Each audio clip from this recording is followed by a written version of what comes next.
I am particularly excited about today's webinar because it brings us back to the core, the core of who we are, our philosophy. When we started these webinars, our focus initially was on the body, the brain, the mind, and the body, and helping people understand how their bodies work, what their bodies need to function, and of course, how to avoid the threats that are out there.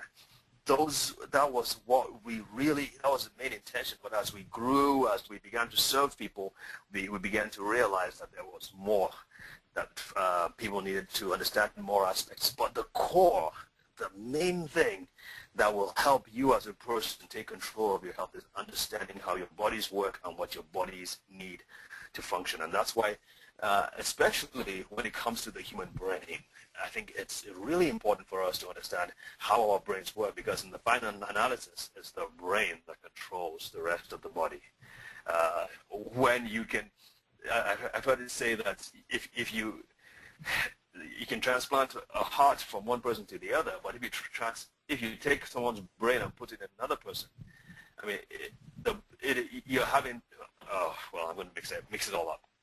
Is Elizabeth on the phone? I think we have a little problem here, folks. But let me get through with this, and we'll try and get Dr. Elizabeth back on. I'm here. Okay. Okay. Sorry, guys. There was a technical issue I had to take care of, so I'm back. Okay, great. Just before I hand over to Elizabeth, to Sherry, to introduce Dr. Elizabeth, we're going to just mention a few other resources that might be of interest to you in our online store. The Human Brain, Your Master Control System, and we just do an overview of the brain, what your brain needs to function. We maximizing your brain power and awakening your inner genius were done by Dr. Miles Jones, who is an educator. He basically raises geniuses.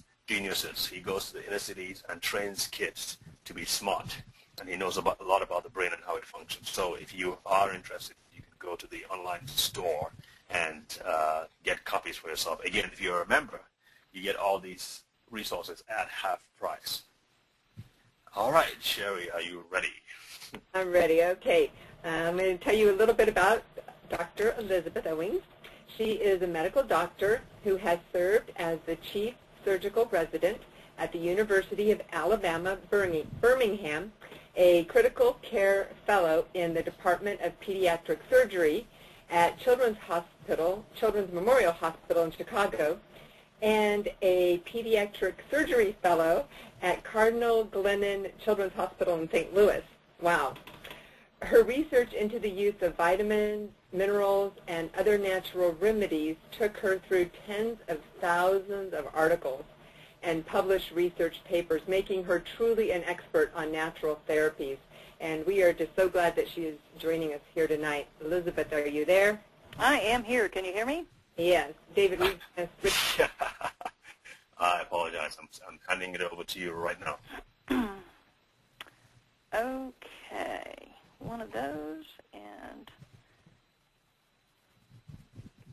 there we go. That should do. All right. Is that showing up okay? Yes, Perfect. it is. Great. And I feel I should talk. You may have heard my introduction and said surgery, pediatrics, but is this person a neurosurgeon? No, I'm not actually a neurosurgeon. And my interest in nutritional therapies started when I was doing my research, required research in general surgery. And I'd been sent to the medical literature to look up some information, answer a question basically for my mentor, and he gave me an idea of what sort of things to look for, and then turned me loose. And, searches then were the same as searches now. The better you get at asking questions, the more specific the answer will be. Well, I was really new to it, and I got a very broad range of answers and filtered through all of them looking for what he was looking for. Well, in finding the answer to his question, I kept tripping over information that was answering nagging questions that I had in my mind for years. And basically what I was finding was there was information of how amino acids or vitamins or minerals or basically optimizing nutritional situations could actually help people get better from situations I had been taught in conventional medicine they would be stuck with forever. And it really piqued my curiosity, and I actually alternated between enthusiasm and consternation that no one had told me these things before, because the information was right there in the medical literature, right next to all these studies about drugs and operations and other things like that. As I've gone through my training, that little resume that you heard covers well over a decade of training. I kept looking for more answers, and questions would come up, and I would be dissatisfied with what conventional medicine might have to offer, and would begin looking at, and that's sort of what brings me to you here today with the information that I've got. I'm not a nerve or neuron specialist. I'm not a neurologist, but my interest in nutrition makes it it's just too tempting not to look into. So hopefully this will be interesting and useful for everybody joining us tonight. The first thing I want to mention is some paradigm shifts that have gone on in medicine, and it's important to look at these and understand these. You may remember the RDA, or Recommended Dietary Allowance, and of course they've changed the name and the concept several times. But basically, when we're talking about a nutritional deficiency, what we're talking about is, or how did they set up the RDA? The idea is 97% of those whose intake of any given nutrient is less than the RDA will demonstrate some sort of clinical deficiency. That's how they figured out what the RDA would be. Now, it begs the question, for thinking people, you have to ask, what about the 3% who get the RDA but still have an obvious clinical deficiency? And what about subclinical states where people, it's not an obvious thing, it's not something that most physicians could pick up on, maybe they don't meet all the criteria for a nutritional deficiency, but the systems aren't working as well as they could because the nutrition isn't optimal. The other question, what about absorption? When you set the RDA where you set it, you're assuming everyone's absorption is optimal, and we now know clearly that's not the case, and there are many things that can interfere with that. So there's a paradigm shift here from looking at, there's no, say for example, I've actually read this in medical textbooks, there's no such thing as a dietary deficiency of sulfur, for example, to a more wellness-centered approach, which is, there's some people that are going to need their sulfating systems optimized, whether it's glutathione or other. They're going to need that system in better shape than it is. So I'm not saying there's a dietary deficiency. I'm just saying the system isn't working optimally. We have a system right now that some people call it a sick care system, or, and that's a reasonable name, I think. And the concept is, well, you have a symptom, and a symptom may even have an ICD-9 code associated with it, or some diagnostic code, a DSM whatever, the little code books where doctors and insurance people look up a code and find out what that disease is. It may even have a number or a name or a letter or something given to it, but that doesn't mean that it's an unalterable thing. And once there is a symptom, well, you have to do an operation or get a pill or something. You have to control the symptom. And this has been going on for years. I remember I mentioned these nagging questions come down to the cause. Well, what's the cause? Many years ago, I was a student in medicine, and someone asked me about their high blood pressure. Well, that's one of the most common things a doctor is going to handle in his patients is high blood pressure. But the bottom line is conventional medicine, especially then, had no clue why most people had high blood pressure. We called it essential hypertension, primary hypertension, idiopathic hypertension. Anytime a doctor uses the word idiopathic, the easy way to remember what that word, $10 word, sounds incredibly impressive. The easy way to remember what it means is sort of, we're idiots and we don't know why it happens. And that's the truth for a lot of things that go on with people as they age. We don't know why. We've got a name for it. We may even, the pharmaceutical industry may have created a drug for it. We may have a procedure for it, but we don't really know why it happens. So the symptoms may get a disease. We may have to even get another pill for side effects. The new thought is, look, what if we gave the body what it needed to function optimally? And there's this concept of, well, good enough versus optimal. And this is, like I say, there's a difference between a deficiency state and that's an obvious situation. But maybe life is more of a spectrum, and if we need to optimize certain systems for people to work the very best, especially for their brains to work as well as possible, then maybe that's what we should be focusing on.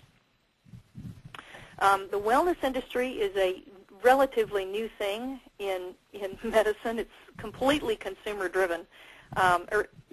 Relatively new. I mean, it used to be that's all there was. Maybe a few hundred years ago, you either stayed well or there wasn't a lot that medicine at that time could do for you. But this is a consumer-driven industry. This is driven by people asking, yes, but why? Yes, but why? Is there something we can do that's going to take care of the original problem rather than just give me a blood pressure pill and me know that I'm going to have to take blood pressure pills for the rest of my life? It's focused on optimizing entire systems. And I don't mean just cardiovascular, respiratory, gastrointestinal. I mean the detoxification systems throughout the body, not just in the liver. Antioxidant systems present throughout the body. Optimizing the energy supply to any given tissue. We're going to look at blood, oxygen, cofactors that have to be there. In the digestive system itself, which is, it covers more than just digestion. It covers the immune system. The most active immune component in your body is probably your digestive system. We have to have a balance of the favorable germs. We have to be able to absorb nutrients. So we're going to, wellness looks at all this, and we're going to touch on each of these and a lot more in our talk tonight. So let's look at brain function. What are we looking at? Does someone have a mood disorder? Is their default emotion anger? Do they have a tendency toward depression? What about someone with hallucinations or schizophrenia? Or what about just on the other end of the spectrum, just a little bit of cloudy thinking, just hard to think really clearly? What about ADD, ADHD, or even a situation as extreme as autism, which it turns out now we're recognizing is a spectrum as well? When we're looking at brain function, what about the so-called hopeless addict, the hopeless alcoholic? Is this really just a situation of nutrient imbalance or a suboptimal situation? I feel like I have to give a word about genetics here because to me this is really exciting. To me, 10 years ago when they talked about mapping the human genome, it was a little worrisome, I think, to a lot of people. Oh, the insurance companies are going to find out what's going to kill us and they won't insure us. And it turns out that's complete poppycock, hogwash. First of all, we had a lot of surprises. And actually, there's nothing to stop the insurance companies from doing things like that. But for thinking people, what we need to pay attention to is what about our situation or the hand that we were dealt, how best can we play that hand rather than, my genes have given me a death sentence and I'll die at age 50 of a heart attack. And no, what can we do to alter that so that we can play the best quality and the longest hand that we possibly can with the hand we've been dealt? So the human genome has been completely mapped. They've done both chromosomes for one person, mapped it all out. We found a lot fewer genes than we actually expected, roughly 10% of what we expected. We thought there would be about, around 200,000 genes. Turns out there are only about 20,000 actual genes. And the bottom line is actual genetic diseases are rare, much less than 1% of the burden of diseases, if you can think of it that way. There are definite genetic diseases, cystic fibrosis, sickle cell anemia, muscular dystrophy, hemochromatosis, that's an iron storage problem. They exist. They have a certain history, medical history associated with them, certain complications known to occur with them, and you can still optimize the health of any of those individual people. So I think, I feel like sort of the medical education I got in conventional medicine was somewhat hopeless.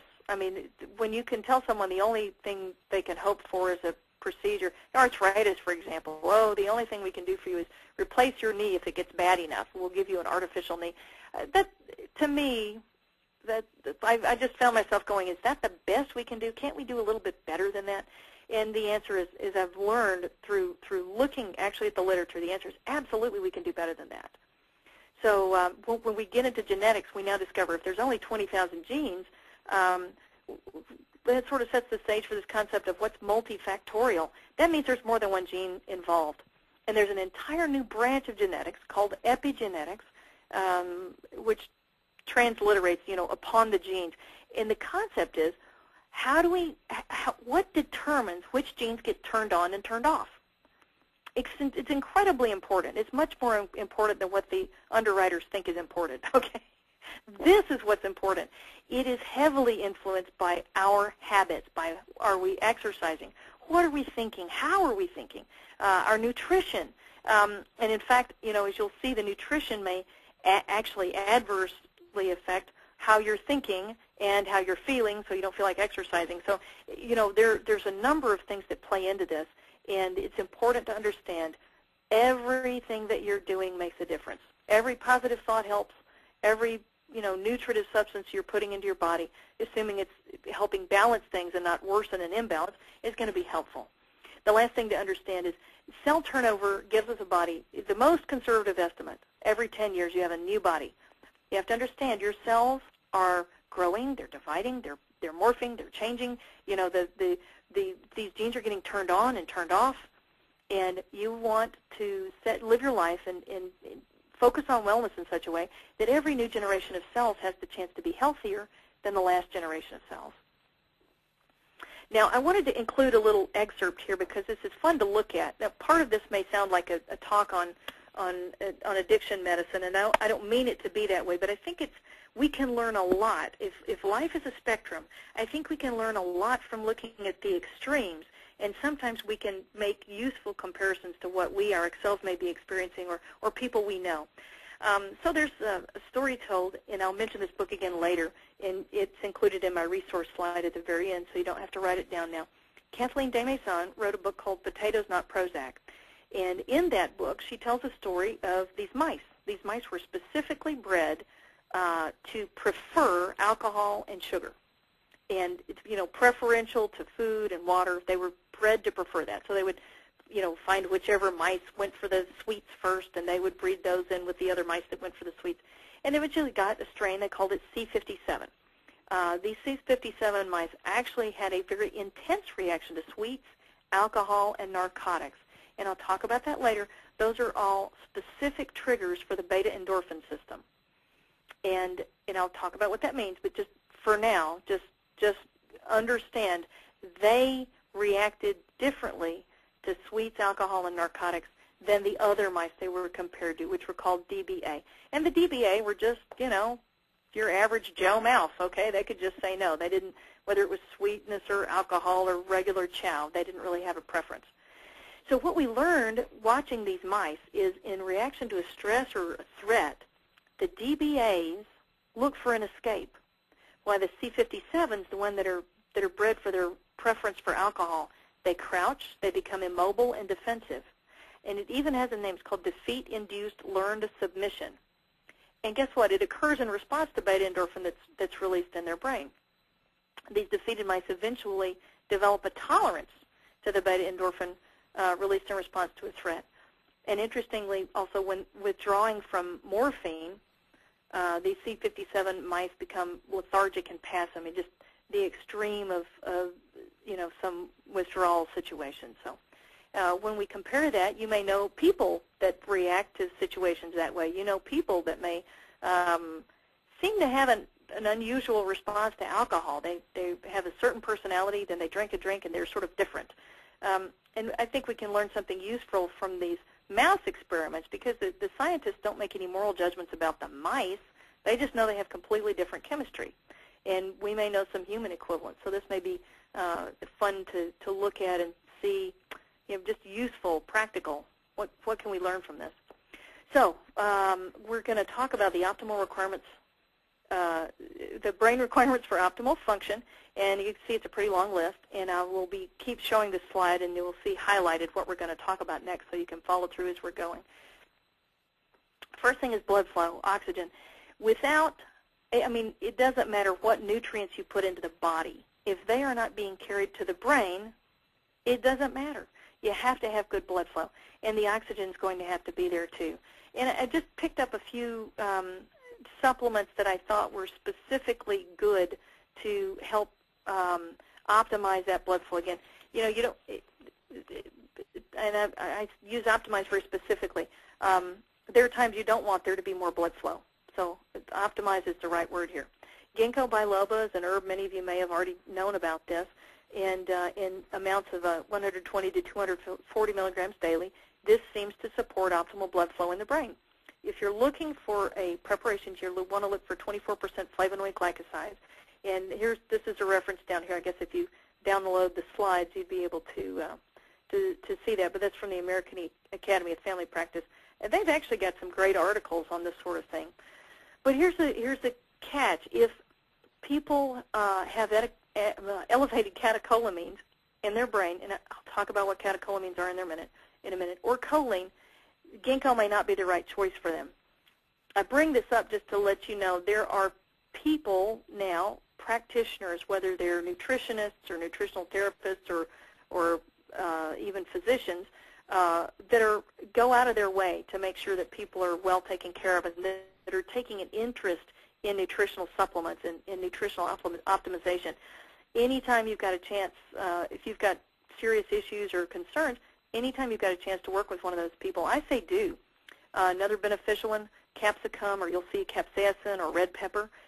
This is something that actually helps promote the blood flow as well. It'll promote the blood flow all over the body. Some people get sort of a flush all over when they eat hot peppers, and that's the idea. Another one, very important, arginine, 5,000 milligrams a day. Why 5,000? Less than that, we're not getting the optimal benefits of it. Arginine works by creating, well, it gives the body what it needs to create, something called nitric oxide. Nitric oxide that's the same science that every time they put a nitroglycerin under someone's tongue, that's what opens up those blood vessels, okay, is the nitric oxide pathway. And you did a presentation of that, didn't you, a couple of months ago? Yes. I talked faster and probably longer on that one. But yes, the arginine is extremely valuable in my opinion. And I've been working with arginine for several years now, and I have to say I've been completely blown away. And I'll give you an example. I had a conversation this afternoon with someone who'd had a stroke, and I had to share the information. Conventional medicine says if you've had a stroke, you basically will improve for a year, and then it's over. Okay, any improvement that you're going to have where you regain function that you lost because of the stroke, you will have regained it within a year. And using arginine, particularly combined with things like citrulline or antioxidants in particular, you don't want to use arginine without antioxidants.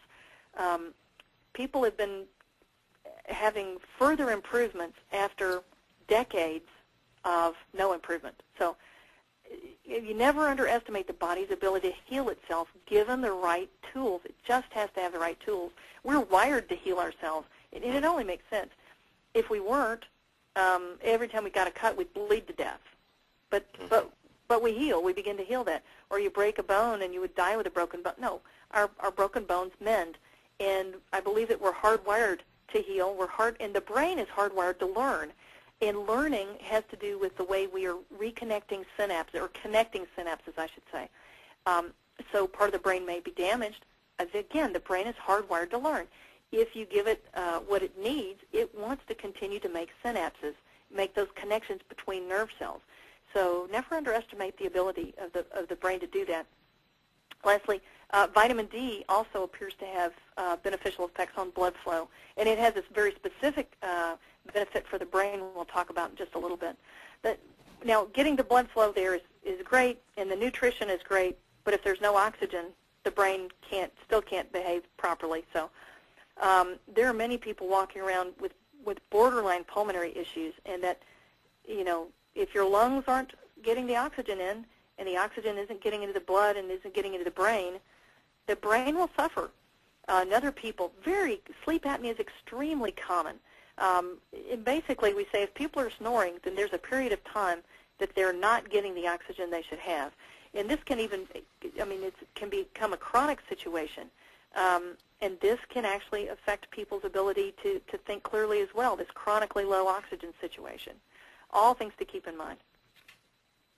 So when the blood flow is completely cut off to a part of the brain, we call that a stroke, or if it's cut off for a period of time, we may have something called a transient ischemic attack.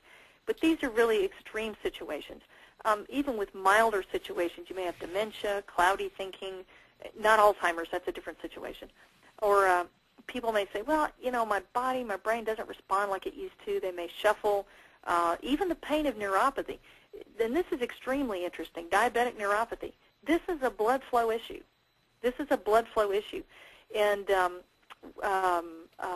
actually, arginine is another wonderful thing that is able to assist the blood flow even in people with diabetic neuropathy. And I've even seen situations, people who didn't have diabetes but had a neuropathy not otherwise specified or unexplained neuropathy.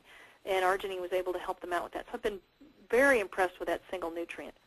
The last thing to think about with poor blood flow or low oxygen states is a situation of anxiety and restlessness. And I bring this up because it was brought clear to me when we were, as a surgeon, one of the vascular operations we did was called a carotid end arterectomy, CEA. So if there's a area of poor blood flow to the brain, it's most likely going to be in this big blood vessel in your neck that you can feel pulsing. That's your carotid. And that if it's bad enough, we may have to do an operation to take that plaque out. And when we do that, the patients are awake. They have numbing medicine put into the little area there because it's a neck operation. It's not a brain operation. It's a neck operation. And they're awake so they can talk to us, and we'll know. They can squeeze hands, and we'll know if their brain is suffering from too little oxygen. And we can take steps to correct that situation as we're finishing up the operation. One of the things they'll do is they'll get restless. It'll become very hard for them to hold still. They'll become very anxious. And I've begun to wonder over the past few years how many of the people, you know, you see them, you know their brains aren't working well, you're interacting them with the best they can, and they can't communicate clearly, they can't communicate some of the things that are going on, and there's this anxiety, this restlessness. And I've wondered if part of that might have been blood flow as well. Don't have any data for that, it's just an observation. What else do we need? Your brain has to have glucose. If you starve the brain for about 4 weeks, it won't work very well and will eventually develop the ability to utilize other energy substrates. But basically, your brain and all your nerves require glucose to function. Low glucose is a much more dangerous situation than high. High is bad. High glucose, that's the situation with diabetes who aren't very well controlled, does in fact damage the nerves. I mean, all of the, I should say, the side effects of diabetes that we know of, most of them are associated with what are called AGEs, advanced glycation end products. And actually, another thing arginine tends to do is block that process where they don't become so advanced so that they can do this damage to the nerves. But this is what's interesting. When you look at people and watch what they're doing and what they're experiencing in life and what their experience of the world is and how it relates back to their habits, you begin to see some cycles. So there are patterns of diet that are going to contribute to abnormal glucose levels, like skipping breakfast, probably the single most common thing people do. Just so you understand, when you eat supper at night, your body takes that energy, it's going to use a certain amount of it, and it's going to store some of that energy in your liver as something called glycogen. As you go through the night, the food that you've eaten is digested, it finally gets absorbed, your body's used all that up, it then begins to work on glycogen, which only lasts for 2 hours. And then your body begins to break down muscle, not fat. It breaks down muscle to make energy. So when you wake up in the morning, that's why we need to break our fast. Fast is a starvation period. We need to break that with breakfast. Unfortunately, lots of us like to skip breakfast, which is just perpetuates that and winds up burning more muscle instead of fat to create the fuel for your body. Eventually, your glucose is going to get low. It's going to stimulate high-carb snacking. People may even binge. Then your glucose becomes high, and your insulin output becomes equally high to try and match it. But the glucose then begins to fall, and the insulin is still high, but it's going to result in just this catastrophic low glucose, and then back we are at step 2, snacking, binging. So you may know people that fit into this description, and this is sort of back to our mouse story. people, sugar-sensitive people or people with low, that tend to have these unstable blood glucoses, and the low ones are the ones that you really notice, okay? That's when they're miserable, contrasted with people who tend to have optimal glucose. Your optimal glucose person is going to get up and eat either a protein breakfast or a high-fiber breakfast. Why high-fiber? Fiber is going to slow down the absorption of any of the other carbohydrates that may be eaten. If you're just eating a low-fiber breakfast, then those carbs go straight into your bloodstream, and you get into this insulin glucose peak and trough situation. So high fiber or high protein. They're going to eat regular meals. If they snack, it's going to be fruit or a protein snack. They don't tend to eat later on in the evening. And when they wake up in the morning, they feel pretty good. Your sugar-sensitive person, your person is tending towards low blood glucose, they tend to skip breakfast, or if they eat it, it's a pastry, which is one of the worst things you can eat. It's bad for your glucose. It's bad for your lipids. It will drive your triglycerides through the roof, and it's going to drive that roller coaster ride of highs and lows with your blood sugar. They're going to tend more towards the binge and fast, or binge and skip a meal. When snack time comes around, they're going to eat. What are they going to have? Coffee and donut. And instead of going from miserable to normal, they may hit the frenetic side of things. This is the person who's up late eating snacks. Maybe they get up at 2 in the morning to eat their ice cream. And when morning rolls around, and this may not all happen in the same person, but you begin to notice these things in people after a while. They may feel very sluggish in the morning. They may feel hungover, even though they didn't have any alcohol. They may describe body aches. They feel like their whole body is made of lead, very heavy, very sluggish. This is all, diet associated, so far as I can tell. So the way someone comes across, someone with an optimal glucose most of the time is going to tend to feel energetic. They'll feel focused and relaxed. They'll have a clear mentation, good memory. When they're confronted with the problem, they'll tend to look for a solution. When it's time to do things, they set goals that are achievable. They tend to be even-tempered and appropriately happy and sad, not at the extremes. Your low glucose, sugar-sensitive person, they're usually going to be tired, restless, distracted. They may tend to get confused easily, forget things, very easily frustrated. When they're confronted with a challenge, they just decompensate, okay? And instead of setting achievable goals, they may be grandiose. Your low glucose person is this is the person that says, I'm going to clean the house every Monday for the rest of my life. Well, I mean, that's pretty far out there. Whereas the contrast, I'm going to get a trash bag and collect all the trash from the different rooms in my house. That's a very achievable goal. This is someone that's not going to be frustrated by setting goals that no one could achieve. Your low glucose person may tend to be more irritable, may pop off, it may be even volatile, or the extremes of happiness and sad, giddy to tearful. So these are all things to look for. And glucose is not the only thing associated here. I'm trying to paint with broad strokes a picture of how someone may look if they're really sensitive to sugar and what it does in the body. And I'll talk about what it does in just a second. Dr. Elizabeth, quick question. Yeah.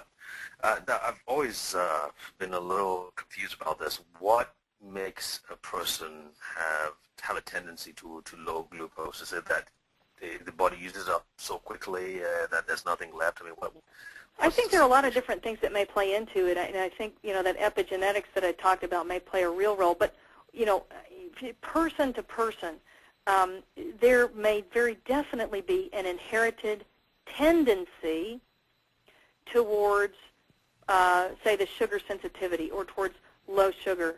And the high sugar things that we tend to eat in our society make it much, much worse. That's why I'm sort of maligning the coffee and donut approach and the pastries, because that actually drives the roller coaster. And it's rough. Actually, one of the things that's come clear out of some of these, I call them prudent carbohydrate diets, things like not Atkins, that's a bit extreme, but the South Beach diet. We're learning one of the things that these simple carbohydrates do is drive hunger. They make us hungry. And so we're actually driving the roller coaster when we eat some of these simple sugars, or the Otis Spunkmeyer muffin. And don't get me wrong, I love those things, but I recognize what I'm doing when I'm eating it. And if it's, it's a once-a-year treat. That's not something that, that I go looking for. Well, while there are people that are eating, they'll have one of those muffins for breakfast, and then there's a donut for a coffee break, plus the cup of coffee, and then, in the afternoon there's some other, a soda. I think most of our calories, we now know in America, most of our calories come from soft drinks. So that, again, that's going to drive that roller coaster. There goes our sugar through the roof. There goes our insulin up to chase it, and then we bottom out again. So I don't think it's any one thing, but it's certainly, there may be inherited predisposition plus a bunch of really bad habits that we can change. Right. Does that help? Yes, it does. Thanks. Okay. Sleep. Now, sleep is necessary for the body. You have to let your body repair itself, as well as giving it what it needs to repair itself. You have to give it the chance. Synthesis of growth hormone. As we age, we know we produce less and less growth hormone, and the key to that is you have to be sleeping. Pretty much you don't make it while you're awake. Sleep deprivation is responsible for traffic accidents, miscalculations. Sleep deprivation is pretty impressive. They've done studies. They'll do driving simulation, and they'll give one group escalating doses of alcohol and have them do the driving simulation test, and they'll give the other group, they'll make them sleep deprived with escalating quantities of sleep deprivation, I guess, if you could think of it that way. And the ones with the alcohol not only do better than the ones that are sleep deprived, the ones with the alcohol at least respond appropriately. Some of these driving simulation situations, you actually might hit a pedestrian. They're appropriately not happy about it. The people that are sleep deprived are laughing. So sleep deprivation is a serious situation and definitely something to be avoided. We have to allow the nerve receptors to rest so that they can respond normally to neurotransmitters present at normal levels. This is going to support learning. It's going to support emotional stability. This is documented. Sleep deprivation causes daytime sleepiness, clumsiness, weight gain, and in laboratory animals, it's going to cause brain damage and death. The other thing, and this is, if you think about it, this makes sense if you've ever been sleep deprived yourself, you can't put events in their proper perspective. This is going to be someone who's going to tend to overreact to things just because of the sleep deprivation. So how much do we need? The longest life is associated with people who sleep 6.5 to 7.5 hours nightly. So what's right for you? Well, you want to awaken refreshed. You want to have minimal daytime sleepiness or grogginess. And I just can't help but put this factoid in there. We also know the least heart attacks. Heart disease, heart attacks, the number one killer. Least heart attacks among those who take an afternoon nap. So a lot of people may need that 20-minute recharge or power nap or something. And then do things to promote sleep. Please limit stimulants. I mean, there's we could probably do an entire hour on sleep hygiene. No TV in the bedroom. Don't work in the bedroom. The bedroom is for sleep. Make sure the lights are off. Make it a pet-free zone. But many people, especially as we're aging, to middle age and older, may have better quality sleep if they take things like melatonin, valerian, or tryptophan. I'm not as big a fan of kava or kava. Now, this is not the acid-free coffee drink. That's something called kava. This is the herb kava. We know that it's hepatotoxic and worse with alcohol. Chamomile, some people can drink it. Some people have allergies and shouldn't use it. So melatonin I feel very safe with. And I know a whole group of daycare centers now have figured it out. When they get these little kids and they won't go down for a nap and they can't go to sleep and then they're sleep deprived and they turn into these little demons, and then they go home and they won't eat and their mind and they won't go to sleep and then they finally crash and then wake up the next morning and start the whole process over again. But they figured out a relatively low dose of melatonin can help these kids get a nap, and then they're actually functional. They can interact appropriately in their daycare and, continue to do well at home, eating and sleeping appropriately at night as well. So these are all things to keep in mind. Now for the fun stuff, neurotransmitters.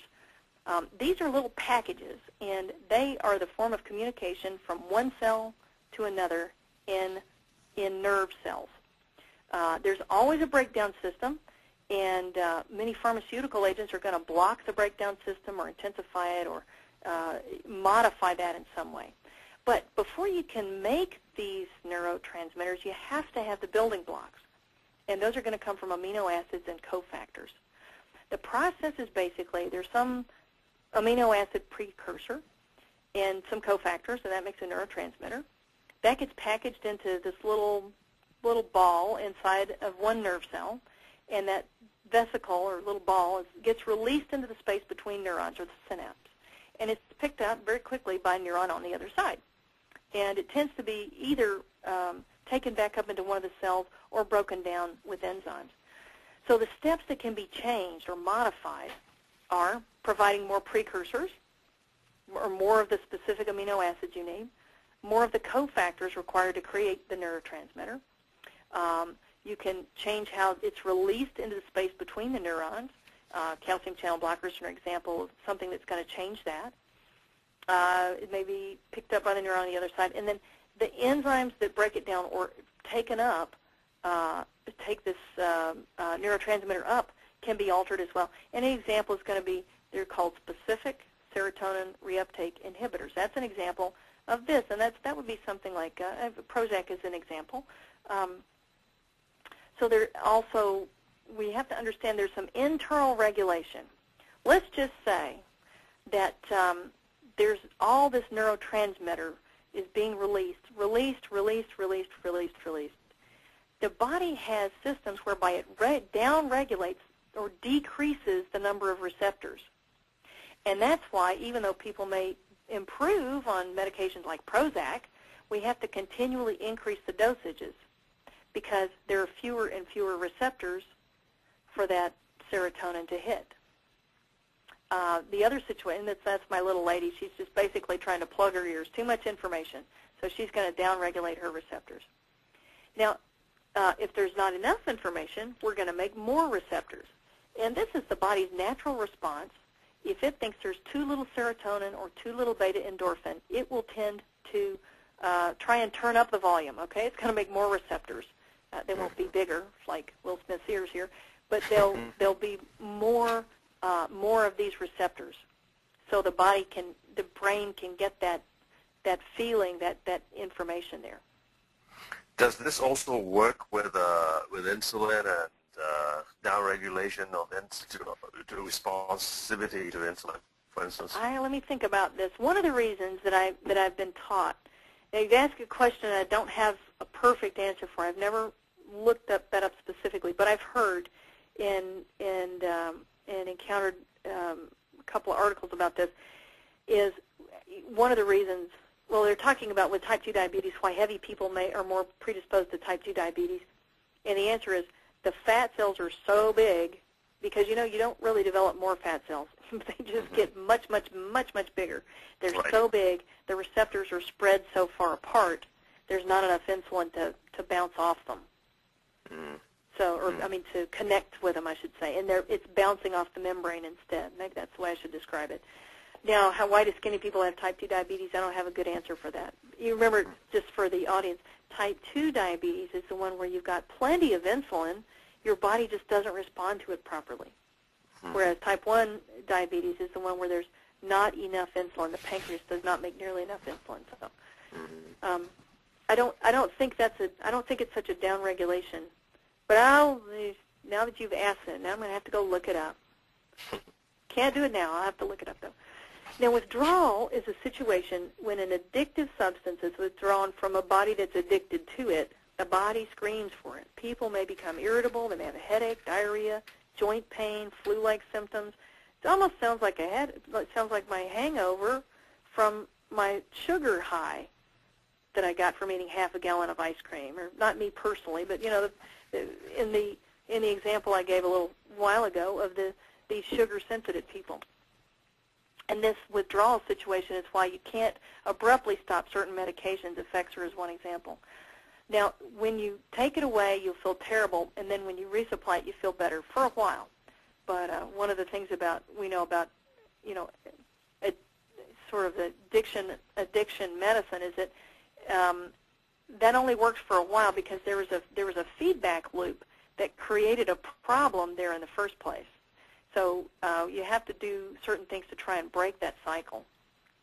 Now, we all have the most incredible pharmacy in the known universe is located between the ears of every person listening to this. Your internal pharmacy makes serotonin, beta-endorphin, epinephrine, dopamine, acetylcholine, GABA, histamine. There's a whole slew of them. And what we have to understand is those substances are responsible for our mood, for our learning ability, for our ability to focus, for coordination. These are all going to play a role in how we are able to relate to other people in our relationships, as well as physiologic functions throughout the body like heart rate, blood pressure, blood glucose. This is, an incredibly powerful engine, I guess, making these. And they're also responsible for making all our moods. There are only 63 here. Probably, if you thought about it, you could think of another 40 different moods. I mean, we're more than just happy, sad. We can be embarrassed. We can be guilty. We can feel proud or peaceful. We can feel bored or bashful. I mean, there are 1,000 ways that these things put together and fit together to allow us to feel what we're feeling. So now this is complicated. I don't want you to memorize it, please. The point is, for the neurotransmitters in this column on the right, tyrosine, dopamine, norepinephrine, acetylcholine, serotonin, histamine, GABA, for these neurotransmitters, you have to have a precursor and nutrients. We'll talk about the nutrients in a little while, but the precursors, the main thing to notice is that these are basically amino acids, phenylalanine, tyrosine. Tyrosine is made from phenylalanine. Phenylalanine is incredibly important because from this tyrosine we get things like dopamine, norepinephrine, epinephrine. Choline is turned into acetylcholine. Tryptophan is turned into serotonin. Histidine, glutamic acid, all these things are incredibly important. And where do amino acids come from? Protein. So it's going to be very important if you've got issues, you want to make sure you've got, all your neurotransmitters are going, you may have to supplement specific amino acids. But the most important thing is to make sure that you've got the protein going into your body every day so that your body can do the work. Oops, wrong one. There we go. So things to keep in mind. Yes, you have to have the amino acids. They come from proteins. You must have the cofactors. If the cofactors are not optimized, it doesn't matter how much of the amino acid you have. Your body can't do it. You have to have the cofactors. Some people, glutamate can be adversely stimulating. I'll talk about that a little bit more in a minute. Phenylalanine is the one made into tyrosine, which is turned into dopamine, norepinephrine, and epinephrine. But remember, there are people out there with phenylketonuria. Most of them are going to know it. Most of the states have screens, mandatory screening of newborn babies to find this condition, because if we don't treat it properly, then we basically the state has to take care of a permanently severely retarded child. So most states are going to screen for this, and when they find this, they're going to be treated very, very specially with a diet that has no phenylalanine, except for the very small amount that your body needs. Because when they get that phenylalanine, they can't always process it correctly, and it can cause damage. So that's why I just recommend people work with a healthcare practitioner who can guide you correctly to get the right stuff. Choline, another very important substance, but it may be high in some cases of schizophrenia. So that's why I say work with somebody if at all possible. So how are we going to produce the best? First, let's talk about serotonin, what it is.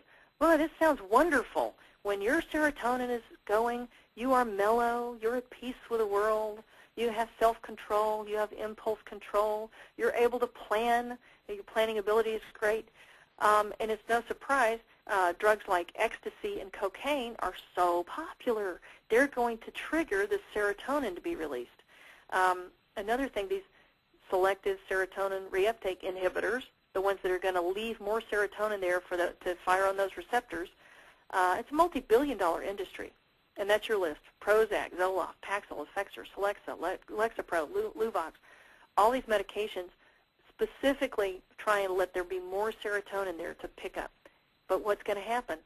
If we downregulate those receptors, which your body is likely to do, to try and achieve that balance, then you're going to be in a situation where you're going to need more and more of these. Serotonin is made from tryptophan and vitamin B6. What happens if we've got someone with a low serotonin system? They just don't have enough serotonin. They may be impulsive, and I mean impulsive in any aspect of their life. Not everyone will have all of these aspects, but these are the possibilities. Impulsive diet, impulsive lifestyle, impulsive with sex, impulsive shopping. They may be uneasy about life in general or even uncomfortable in their own skin, and they crave simple carbohydrates. I should have said complex, really. Bread, pasta, candy, anything that's going to get that sugar in there, because that's going to help produce those. I'll explain why in a second. They are simple, actually. Simple carbs are going to raise the serotonin by this. All right, so tryptophan we find in turkey, milk, other proteins. The carbohydrates are going to increase the insulin, which drives the tryptophan into the brain. That's what the carbohydrates are there to move the tryptophan into the brain, and that's why those cravings exist. I know, it's like, how do we put all this together? There's a book I'm going to refer you to that I think it explains it very well. Beta endorphin, it's a painkiller. Endorphin, morphine, they all fire on some of these similar receptors here, okay? There are millions of people that are in chronic pain here in the United States. Most of them are on medications for their chronic pain. Most of them are on narcotics for their chronic pain. If you go to India, there may be millions of people in chronic pain. They're not on narcotics. Most of them are actually just walking around experiencing life, and they're pretty happy even though they have chronic pain. What's happening is their beta endorphin system is firing, and it's one of those things after a while with chronic pain, you actually begin to fire this beta endorphin and release it so you can actually tolerate it. But this beta endorphin is also associated with a sense of well-being, euphoria. It's going to ease emotional distress, increase self-esteem. This is where we get the runner's high, is all beta endorphin. It controls anxiety, diffuses any paranoid feeling, reduces anger, and relieves even certain types of depression. Sounds like a great drug. We all need some, right? What it does, it actually inhibits the release of a certain, actually GABA is a neurotransmitter that tends to inhibit things. So, and it disinhibits dopamine pathways, and basically so more is released, and it's going to bind to these pain receptors. A mu receptor is a pain receptor. I'll talk about dopamine and GABA in a minute, but the idea is this is something naturally produced in your body that's designed to make you feel really good. If we've got low beta endorphin, people tend to be reactive instead of responsive. Low self-esteem. They feel isolated and depressed. They feel done to. And these people crave sugar. If it's biochemically based, if someone naturally has a system that has low beta endorphin, they get no help from psychotherapy, counseling, self-help books, positive affirmations. You have to address the biochemical basis of it. What happens in a low beta endorphin state is the beta endorphin receptors are upregulated. So we've got more receptors that are going to hear the very small amounts of beta endorphin that are circulating. And this is the most interesting thing. You remember of mice and men, the natural beta endorphin releasers are going to produce an exaggerated response in people with a low beta endorphin system. And even in people that aren't, so sugar, this is interesting. Sugar, alcohol, morphine, heroin, codeine, when people with a low beta endorphin system get a hold of any of these things, they get a real rush. They have a very exaggerated response to it. Does it make them bad or drug addicts? No, they've just got different chemistry. We have to learn how to deal with that, how to work with that. Now, sugar is a pain medicine, no doubt about it. 24% sucrose solutions are used as pain medicine in infants. Up to 4 to 6 months of age, it's a great pain medication. It's you know, you put a little pacifier in the sucrose solution. You get it ordered down from pharmacy. And the babies can usually be quite comfortable during a simple procedure like starting an IV or something. So don't underestimate this you know, sugar as a beta endorphin releaser. It can be quite useful and is in fact used in nurseries throughout the country. So sugar and cravings. What happens when we go cold turkey off this addictive substance? Well, if we've downregulated these receptors, that means there are going to be fewer of them. Withdrawal is going to be miserable. And the fewer receptors are available for the natural transmitters that may be there. Sweets may control cravings for a while, and this is what people who are withdrawing from or trying to go cold turkey off alcohol and some addictive drugs maybe said. They say, oh, well, eat sweets, that'll help. Well, for a while, it does, in fact, it's going to be a beta-endorphin releaser for a while, but you've got to recognize you have to take care of some of the underlying problems there. What I've just talked to you about is actually from Kathleen Desmaison's book, Potatoes Not Prozac. If anything that I've talked about sounds familiar to you or someone you know or love, this is a very useful book. I think it should be required reading for anyone who has an alcoholic anywhere in the family, because there's a good chance they may have a degree of sugar sensitivity themselves, even though they don't have the same reaction to alcohol. In Kathleen Desmaison's book, she's got 7 steps. It starts with eating a protein breakfast, journal foods and feelings, so you know what you're eating and how that makes you feel. And you can go back and reflect these. People that just try and remember things, it doesn't work. You got to journal. She focuses on eating 3 meals a day with protein. Why the protein? You have to have the amino acids to give your brain to make the neurotransmitters that you need. Taking vitamins. Many people are going to need to have the vitamins, especially B complex and C. These are water soluble. Most of us are suboptimal. And many people may be downright deficient in these and not even realize it. And the potato at bedtime, that's potatoes, not Prozac. The potato at bedtime is what is actually going to allow all those amino acids, the tryptophan, to get in with that insulin that's going to be released from the potato. Shift away from white foods because those are going to be, you know, your white flour, highly processed, low fiber. Shift away from white foods to brown foods, say brown rice, whole wheat, things like that. And then finally, reduce or eliminate the sugars that you may have been sensitive to the whole time, and come alive. And it's really fun if you don't do anything else. Just go to your local bookstore the next time you have a chance. I'm certain they'll have a copy of this lying around, and read the testimonials. And people are talking about experiencing joy just out of doing ordinary mundane activities like folding socks. You think, hey, they're on to something here. There is something good going on here if we just give our brains what it needs, so we can experience the joy that should be there, I think, for all of us just with living. Is there a place here for fiber? Is there what? Did she mention fiber? It doesn't seem like she mentioned fiber anywhere here. Well, I think that's where the shift away from white foods to brown food. I was running out of room to brown foods, because you're absolutely right. As you increase your fiber intake, you're going to slow down the absorption of all these sugars, so you're getting off that roller coaster I described with the insulin and all these things. Insulin goes up and your sugar crashes, and then you're binging. But you're right, absolutely right. White to brown food, so you're going to go from white flour to whole wheat. It's got the fiber in it. It's got the nutrients. You're going to go from white rice to brown rice. Again, the fiber, the nutrients are in there, and that's the idea there. Okay. Now let's look at, it's a long word, I'm sorry, catecholamines. These are certain kinds of neurotransmitters. And what's interesting is for some symptoms of schizophrenia, there may be elevated catecholamines. And I recognize people didn't come here to hear schizophrenia talk, but like I said, I think we can learn a lot about the rest of us by looking at some of these extremes of say, neural function, I guess. So again, dopamine, norepinephrine, and epinephrine.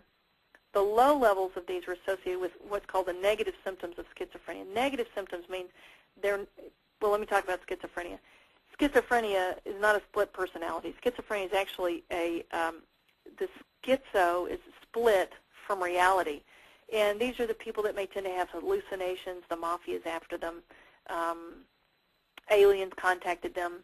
And they may have racing thoughts, can't control their thoughts. They're hearing voices. They may be seeing things. Negative symptoms, though, it's still possible to be schizophrenic without those.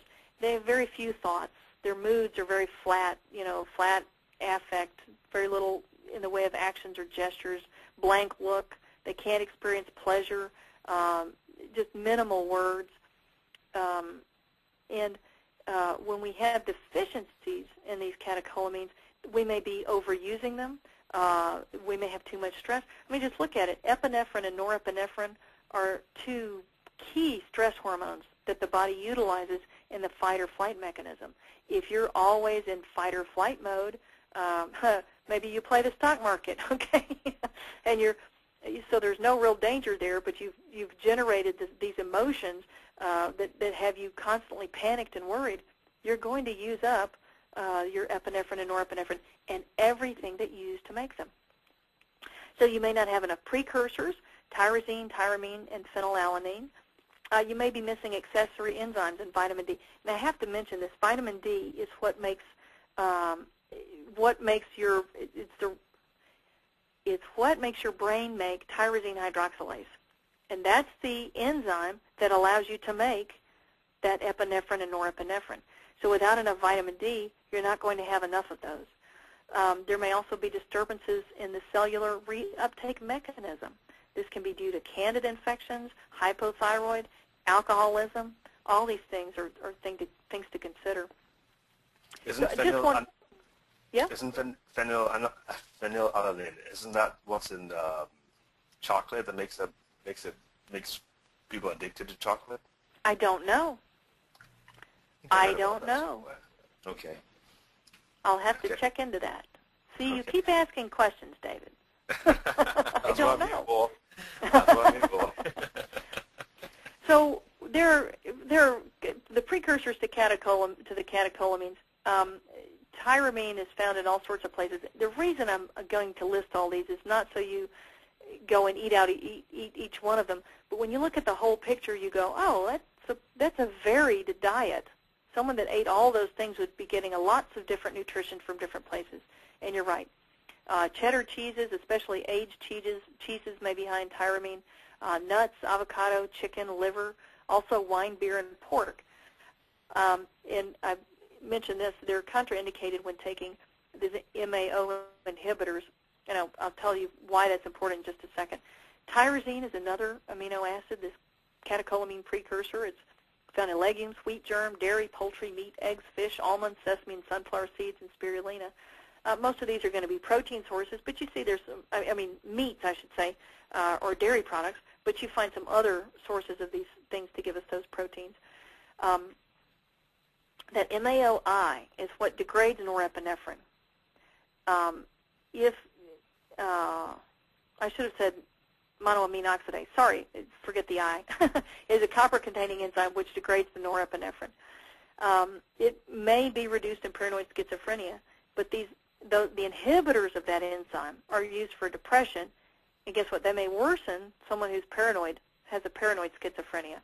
Remember I said the fight or flight, that norepinephrine, epinephrine?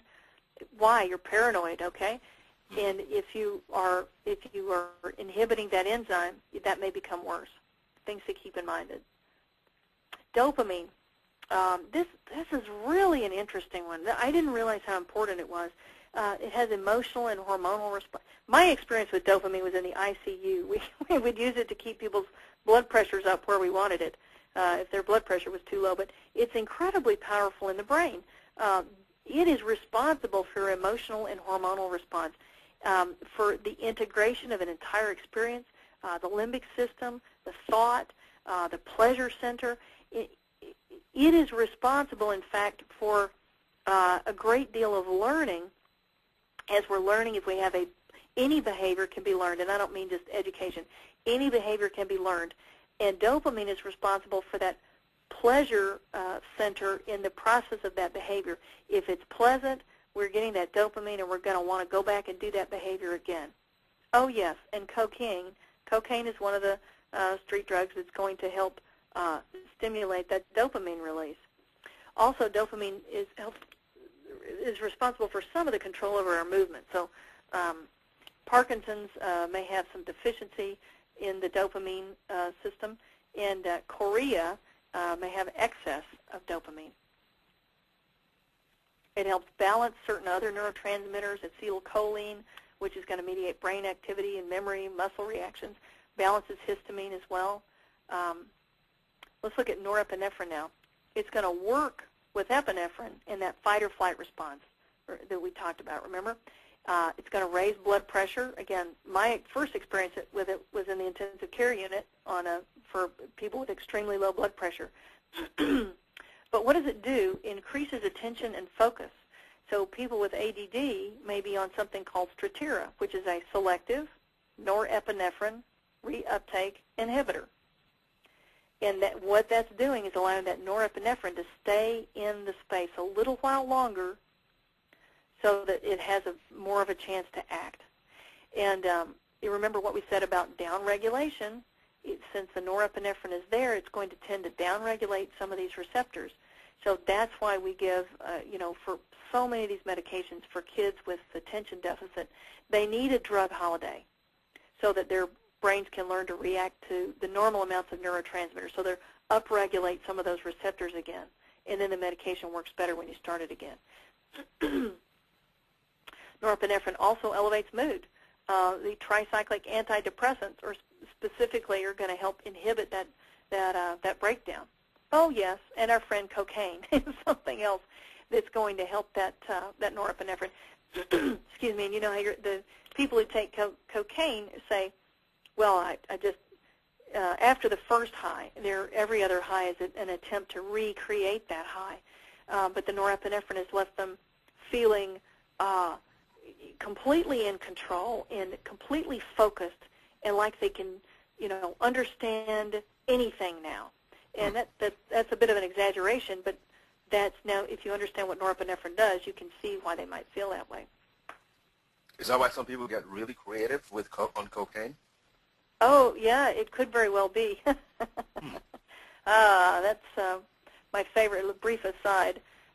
My favorite jazz musician was Bill Evans, and the jazz critics always said the worst thing that happened to him was when he switched from heroin to cocaine. And you can hear the music very clearly, the difference in his music.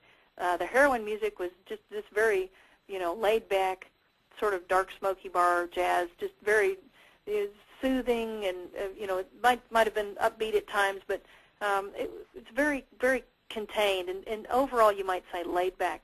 When he switched to cocaine, it was night and day. It was what we call diarrhea of the fingers. All right, notes, just 1,000 notes in a solo now instead of say 100 very well placed ones. Just never stop, just this frenetic music, and he would even put track on track on track. He would do instead of it was very popular in the 70s, some early 80s. They would do someone might do a piano duo with themselves. So that's I'm playing the piano, and then I'm going to record over that track with another piano, and then no, he did a trio. He recorded over it again with a third piano. That's cocaine. That's cocaine, no doubt. Oh, my goodness. Acetylcholine. So if you have to listen to Bill Evans, look for the heroin, Bill Evans. Acetylcholine. It's made from choline. Choline's found in eggs, salmon, potatoes, oats, brewer's yeast, soy, legumes, whole grains, and avocado. Again, you look at the list and you, I need to eat a balanced and varied diet. It's sometimes easier said than done. Supplements, if you choose to supplement, you might use lecithin or choline citrate. DMAE is best, and I forgot to delineate what it stands for, and I don't remember anymore. But that allows the free choline to enter the brain. That's your best choice for a supplement. Low levels may of acetylcholine, people may have memory problems, coordination, confusion, depression. You can see, I start to sound like a broken record because all of them are very important. They all may be associated with poor memory, depression, confusion. Now, if we have too much acetylcholine, irritability, hypervigilance. So this is someone that can't get to sleep. They're, every little sound, and they're looking to see what it is. Also associated with seizures, asthma. Some psychoses may have an association with too much acetylcholine.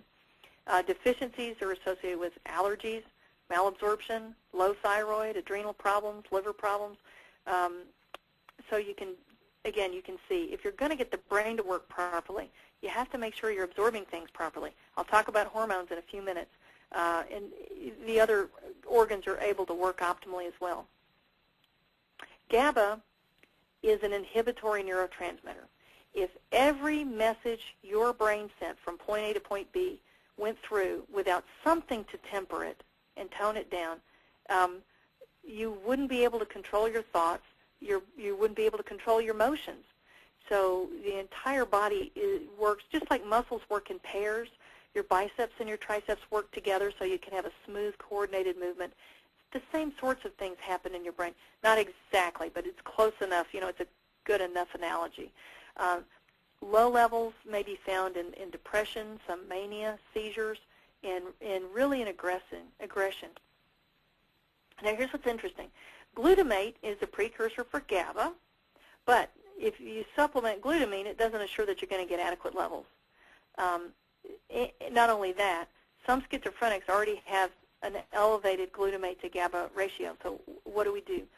What we find is if we're supplying those cofactors that I said are so important, B6, taurine, manganese, then the body gets to figure out what it needs. And that's probably, we'll be getting to the micronutrients in just a minute. Taurine is also an inhibitory neurotransmitter. It's the second most abundant amino acid in the brain. It augments the effect of GABA. It's going to suppress the norepinephrine, acetylcholine, the glutamic acid. And one treatment for seizures includes GABA and B6 because it helps stabilize the cell membrane that's causing those seizures to begin. Glutamic acid is the most common neurotransmitter in the brain. It is excitatory. It's also a fuel substrate, so it can be an energy substrate. It's going to allow the removal of ammonia and other toxic waste from the brain. It's got an extreme role in learning. If we've got too much, though, we may have hyperactivity, agitation, mania. Autism may have an association with too much glutamic acid, schizophrenia. And this is neat. Glutamic acid, we want to be protected from too much. We have to have enough magnesium and enough zinc. Magnesium is far and away the most common mineral deficiency of people, I say walking around people. If you go to the hospital, it's even worse. Magnesium deficiency is extremely common. We're just not getting enough of it. Zinc is also, men have a much higher need for zinc than women do, and they're much more likely to be deficient in my experience. So it's another thing to take into account when you're looking for your nutrient supplements. Be sure you're going to get plenty of zinc. To protect, again, from this damage of antioxidants, with glutamic acid, you want plenty of antioxidants, coenzyme Q10, vitamin C, vitamin E, and you want to be able to maintain the blood-brain barrier with essential fatty acids. And most of these mixtures are going to have omega-3s and omega-6 fatty acids, and that's the best. The people that need these for their brain need both of them. This is different from taking fish oil because your doctor said it's good for your heart. If you're trying to maintain the blood-brain barrier, you need omega-6s and omega-3s. Now, you may have heard of Dr. Blaylock and Olney, who looked a lot into this. It's not so much glutamic acid, it's the monosodium glutamate. And it shows up in foods disguised as all sorts of things. Yeast extract, autohydrolyzed yeast extract. I can't even remember all the different ways they've come to disguise monosodium glutamate. But they're calling these actually excitotoxins. They excite things to the extent they're actually causing neuron death. Artificial sweeteners are another source for some of these toxins. And you don't have to look far on the internet to find anecdote of someone who was depressed and feeling terrible and finally got rid of all the artificial sweeteners they were using and then suddenly was feeling great. When it comes to sweeteners, I got to put in a plug for my favorite. I use stevia. It's a plant extract, and it's just a little powdered substance that's, if you have to have something, at least that's natural and it's not going to have some of the same effect as sugar. It's been used by, for thousands of years. It's been in Japan, again, for decades, so it's very useful. But like I said, that it's actually monosodium glutamate gets hidden as yeast extract, and that would be something that is going to be too much for people, I think. All right, now to the micronutrients. This is the fun part, right? Okay, this is just me just reminding you, without the micronutrients, it won't happen. You can't make the neurotransmitters. So let's look at them. B1 is thiamine. The deficiencies, if people are deficient, it's usually going to be due to poor absorption, and we'll get into digestive health in just a second. Alcoholism, which is not only they're not eating enough of the good stuff, but they're replacing calories with alcohol and with no nutrition, but they may have poor absorption just because of the alcohol. It may actually affect the enzymes and the way that the digestive system is working. Also, there are what's called anti-thiamine factors, like tea and coffee. So those are all things to keep in mind. Where do we find it? Wheat germ, peas, leafy green vegetables, pork, beef. Riboflavin is not, the reason I put this in parentheses is it is not mentioned as a cofactor so much, but I listed it here because you usually find the B vitamins together: meat, eggs, cheese, and peas. So you're going to get riboflavin in there too. Niacin is found in meat, eggs. Am I sounding like a broken record? It sounds like a varied and balanced diet, and it is, but these are the different places that you find it.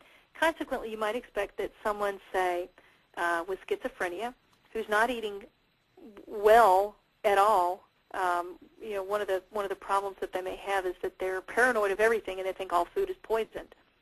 So it's easy to see how a little bit of this mental illness may get the diet completely off, and therefore the nutrient isn't going to be there, and things may get worse. B6, pyridoxine, definitely going to find deficiencies in alcoholics most likely. Find it in liver, brown rice, fish, butter, wheat germ, and soybeans. Cobalamin. Deficiencies are much more common as we age because we're not making the factor, it's called intrinsic factor, that allows us to absorb the cobalamin. Atrophic gastritis is another example. Also vegetarians. Unfortunately, the only B12 sources are meat. There really aren't any vegetable sources.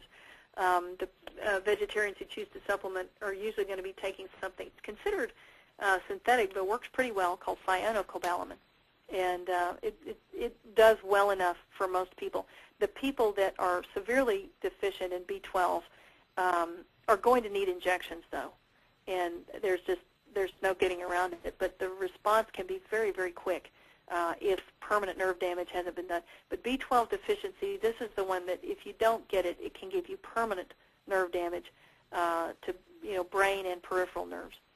Find it in liver, meat, egg yolk, poultry, and milk. Folic acid, again, your alcoholics are going to have a deficiency, but also people who are poor, malnourished, malabsorption. Folic acid is found in leafy green vegetables. And, in the South,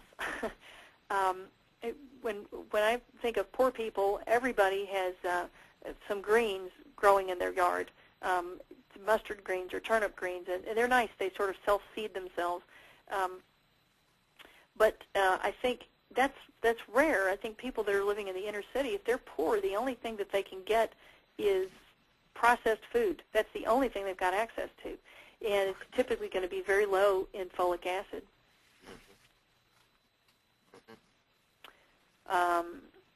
I can talk about the South because I live here. Now, biotin. There's no RDA for it. It's found in many foods. It's also produced by intestinal bacteria. But it's incredibly important. It's important in the production of fatty acids, the metabolism of fats and amino acids, and energy production, as well as being that cofactor for producing some of the neurotransmitters.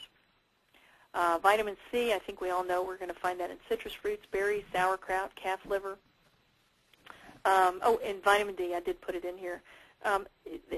Deficiencies are incredibly common. 1 billion people deficient worldwide. 4,000 units a day to maintain your vitamin D levels. And the key is that it's going to increase that tyrosine hydroxylase, which is the rate-limiting step in catecholamine biosynthesis. So without vitamin D, you're not going to have enough dopamine. You're not going to have enough norepinephrine. You're not going to have enough epinephrine. So those are all very important there. This is my source, vitamindcouncil.com. It's a fantastic, fantastic resource. They're not selling anything except information on vitamin D. And this is where I got my current, modern, up-to-date education on vitamin D, because what I learned in medical school, and probably what they're still teaching in medical school, is definitely out of date. And this 200, 400, 600 units of vitamin D is laughably, pathetically small. Right. So we're learning we actually need a lot more than that. I didn't know it had so many uses, really. I didn't know it had so many. I mean, I'm sure that's still being taught in medical school that vitamin D is basically for the bones and for what else? I mean, still. Yeah, it tells your intestine to absorb calcium, and it tells your body to put the calcium in the bone. That's all I learned. But right, so we talked about tyrosine hydroxylase. It helps regulate blood pressure. It turns on and off. Actually, 10% of those genes. Do you remember I said there are about 20,000 genes? About 2,000 of them are regulated by vitamin D. Vitamin D is the substance that's actually turning these things on and off. And just one simple, just have to throw this in here because vitamin D is so important. A simple study they did in Nebraska, the thing to understand, even though vitamin D is a sunshine vitamin, you can't get enough of it if you live above the 37th parallel. And that's a line roughly North Carolina all the way across the northern, the northern edge of Arizona, New Mexico, to right about San Francisco, just below San Francisco. If you live above that, you can't get enough vitamin D in the winter, no matter what you do. And if you have dark skin, you're going to absorb less, any time of year. So when you realize that, they did a simple study in Nebraska, which is clearly north of that line I described, and they gave women 2,000 units of vitamin D a day. These are menopausal women, and they were looking for 2 endpoints. One was cancer incidence, because they knew it had an association with cancer, and the other was bone mineral density. And at 2 years, that vitamin D had cut the risk of cancer by 75%. Wow. So that's why I emphasize is the nutrients are very important, and what they're doing to the way your genes are expressed can happen very quickly. You see, if you think about 2 years and you cut the risk by 75%, or the incidence by 75%, that's mind-boggling. Yes, it is. Now, other micronutrients. Magnesium, extremely important. Remember I said it's extremely rare, but fortunately you find it in leafy green vegetables. In fact, the molecule chlorophyll looks a lot like hemoglobin, like we have red blood cells that have hemoglobin. Chlorophyll looks just like heme, but instead of having iron in the middle, it's got magnesium. So your leafy greens are always going to be a good source of magnesium. Also, whole grains, legumes are going to be good sources as well. Manganese may be found in pineapple, leafy greens, raspberries, maple molasses, and soybeans. Copper, copper may be found in organ meats, seafoods, wheat germ, green vegetables, prunes, legumes again, sweet potatoes, walnuts, peanuts, cashews. Again, it sounds like a smorgasbord, but the point is, if we're eating a varied diet, we should be at least have the baseline nutrients. Some of us are going to have to supplement with more. Iron, this is interesting. Iron is usually going to be found in the same place as copper is found, but some people have to be careful. About 0.5% of the population has an iron storage problem called hemochromatosis. But we find iron storage problems much more common in people with chronic diseases, up to 15%. So I don't recommend that people just randomly go take iron preparations, especially if you have chronic illness. You may be one of the people that's got too much iron. Deficiency is 2 to 11%. The people with iron deficiency, 2 to 11%, and the deficiency is going to be higher in toddlers and adolescent girls. Why is that? Because they're just menstruating? Yeah, because they're beginning menstruation, and their diet's routinely not the greatest either. And the toddlers, that's one of the reasons that we check that's one of the reasons that we're checking for anemia in one of the well baby checks. You know, one of the things to do is get a finger stick or something, or you know, draw a blood level and be sure there's no signs of anemia, because it actually is going to affect their learning. They cannot learn as well if they have iron deficiency anemia. That's been very well demonstrated. But how do we find it? And this is, if there are any clinicians out there, obviously it's not just iron levels. You need to know, is the body binding the iron properly? Is it oversaturated? What's the ferritin looking like? Because you want to be sure that this is not a situation where the iron level's low, but the body's telling you there's too much iron floating around, and it's beginning to have trouble storing it. You're going to find iron in liver, oysters, clams, beef, turkey, and there is some in the legumes, cereals, and spinach, but it's less absorbable. It's what we call non-heme iron, and it's a little bit more difficult to absorb, so you need to eat more of those foods if you're a vegetarian to get your iron. Zinc is going to be found in poultry, beef, oysters, beans, nuts, crabs, lobster, and dairy. Like I said, I've mentioned an entire smorgasbord. I'm ready to eat, but the point is to get a varied diet. There's a critical relationship between zinc and copper. Now, if you begin to have a zinc deficiency, which I said is probably easier for men than women, just because the men use the zinc differently. They need more of it. But once you begin to have that deficiency, anybody is at risk for it. The copper tends to go up, and that copper excess actually drives the zinc deficiency, which drives the copper excess. So it's possible for these two to get completely out of kilter.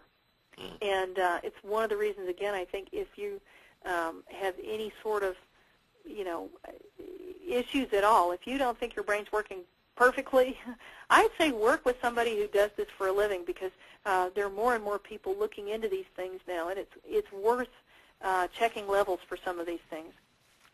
Last few precursors, threonine, it's an essential amino acid. You're going to have to get it from your diet. You can't make it. Again, your meats, nuts, eggs, and beans. Taurine is found in meat and fish. Fortunately, your body can make some, but don't kid yourself. There are going to be some people who do better with a supplement. That's the whole concept behind optimizing things. Methionine is another essential amino acid. You have to eat it. Your body uses it to make that taurine. It's going to make S-adenosylmethionine with it, phosphatidylcholine. All of these things are important for your brain to work well. You find it in cottage cheese, fish, seafoods, meats, poultry, peanuts, sesame seeds, lentils. And then lysine, that last essential amino acid, is again found in meat, cheese, fish, nuts, eggs, and the legumes. So moving right along, now that you realize you've got to eat a balanced diet, get plenty of protein, how do we get rid of the toxins? It can be easy and it can be difficult. I'd just like to take a second here to talk about how important I think it is that we have our detox systems optimized and the least amount of toxins going in. A healthy body should be able to process some toxic substances, like if you cook on aluminum foil or in aluminum pans, like if you use herbicides and pesticides on your lawn, which a lot of people do. A healthy body should be able to process some of that. I think one of the reasons that we are seeing a really surge in autism and even cancers is as a species, I think most of us have overwhelmed our system with, you know, dietary indiscretions, poor exercise habits, unclean water, unclean air.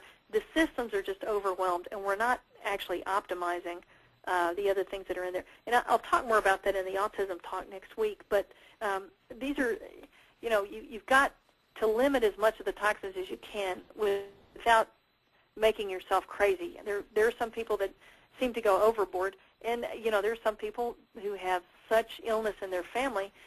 Maybe it's appropriate. Maybe it's not overboard.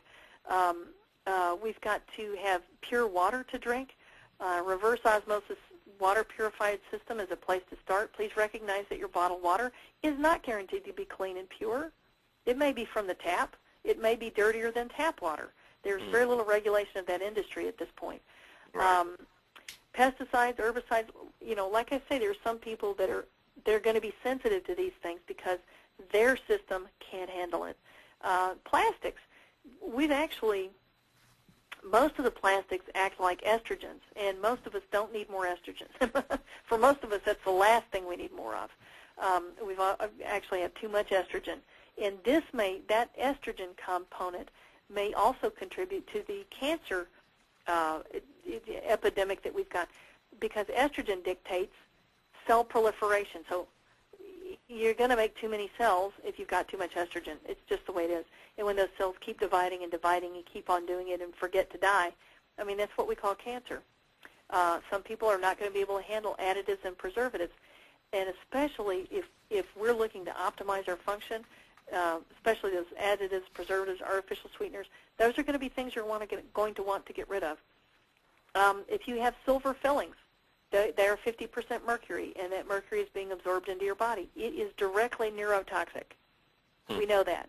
If you Google mercury and smoking tooth, you'll probably wind up with one of the images where a tooth is actually held in front of a phosphorescent screen, and you can see the fumes coming out of it. And it's not a fresh filling. It had been there for decades. So these are things to think about when you want your brain to work the very best. Dyes and artificial colorings also may be things you need to go. What do we do for our detox systems? Most of us, to optimize those detoxification systems. See, your body is actually designed probably to handle a small amount of mercury, to get it out of the body. But when you've got, say, 8 fillings in your mouth, that turns into quite a large amount for your body to have to handle, and it's constantly being released into your mouth. Sulfur and glutathione, I should say, is a sulfur-containing enzyme that the liver uses to detoxify a lot of things and just carry it out of the body. But you're going to have plenty of sulfur. MSM turns out to be a pretty good source.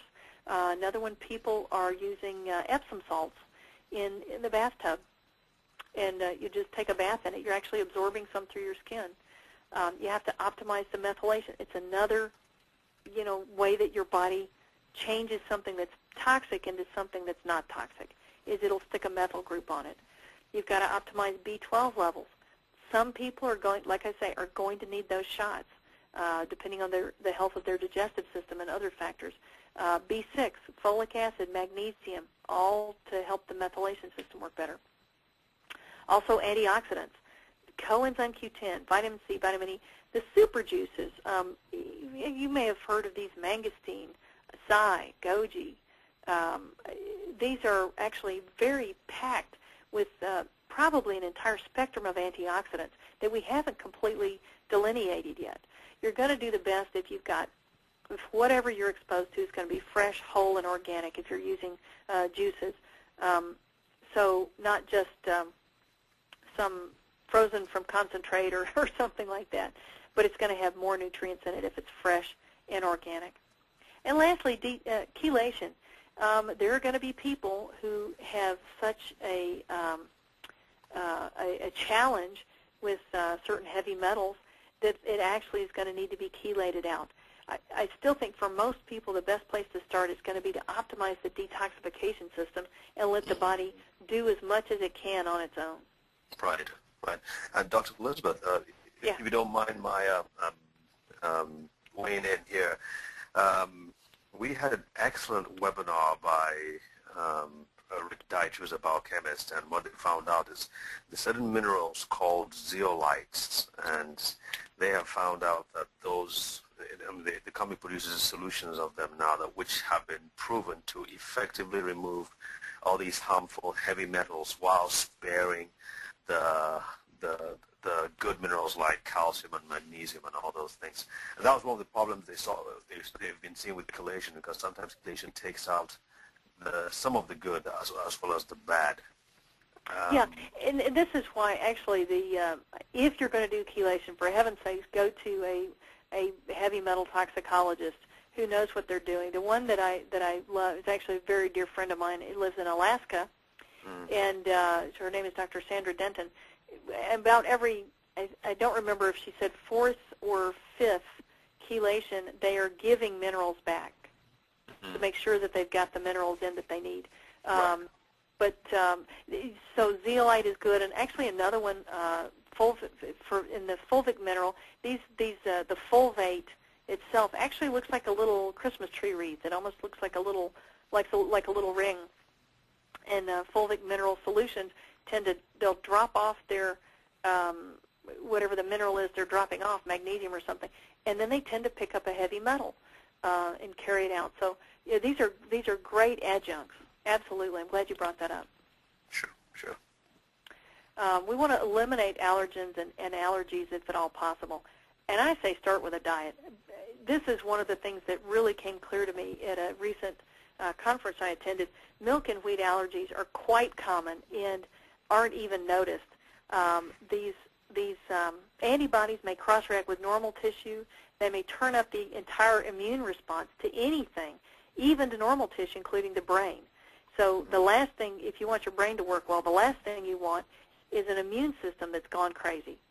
So that's why people say things like, to get rid of those, to deal with these allergies, you have, why did I say glucose-free? I meant gluten-free. That was silly. Okay. You have to fix that one for me. Gluten-free, casein-free, and soy-free. And the gluten is in the wheat, the casein is in the milk, and the reason you want to go soy-free is there's about 15% cross-reactivity of these people who are casein allergic are going to be soy allergic. And unfortunately, again, we'll talk about this next week with autism, it's not like you can put your finger on one thing and say, I'm going to fix this and that's going to fix everything and they're better tomorrow and everything's perfect. It's a process, and you don't know what's actually going to make the difference, so you tend to do everything that you can that's going to be helpful. Other allergens you want to get rid of, dust mites, mold, mildew, pet dander, formaldehyde from carpets may not be a straight allergen, but it's definitely potentially damaging. You're breathing these fumes in. And what do you do if you've got allergies? What do you tend to do? You tend to take antihistamines. Who can think clearly with antihistamines, even if they are non-drowsy? So a much better approach, if at all possible, is to get rid of the original allergen. Now, treating illnesses. Boy, I have talked on, haven't I? Okay. This is a long list of illnesses that may be associated with any, diminution in brain function. Candida.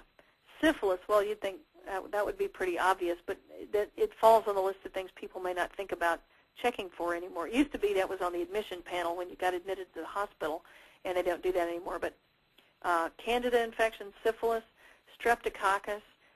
This is an interesting thing, interesting strep phenomenon I'll really go into a little bit next week. It's called pediatric autoimmune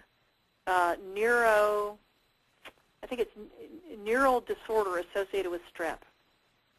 Neuropsychiatric disorder, sorry. So pediatric autoimmune neuropsychiatric disorder associated with strep. These kids will get a strep infection and just begin to do, bizarre things. They may have, say if they're autistic, they may have increased stimulation activities. If they're door slammers, they may, increase that, or may lose, they may lose vocabulary.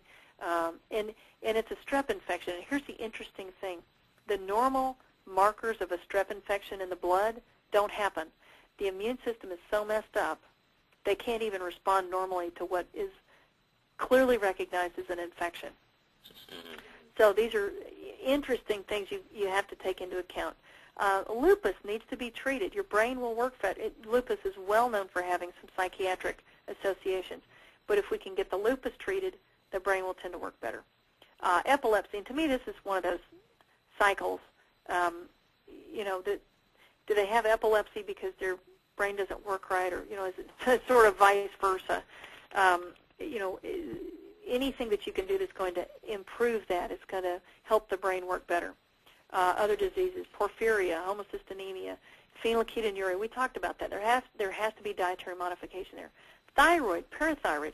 There's a disease called cretinism. That means you're low thyroid from birth. That's why all the states have screening for thyroid disease. But guess what? Even when you're an adult, you can have low thyroid, and you're actually more common. It becomes more common as we get older. And you're not going to be able to think clearly. You're not going to be able to make the right neurotransmitters. So thyroid is something else to look at, and parathyroid as well. And then the function with the pituitary and adrenal. But again, thyroid is going to be probably the most important one there. There are also organic brain disorders, and I've always wondered if there's,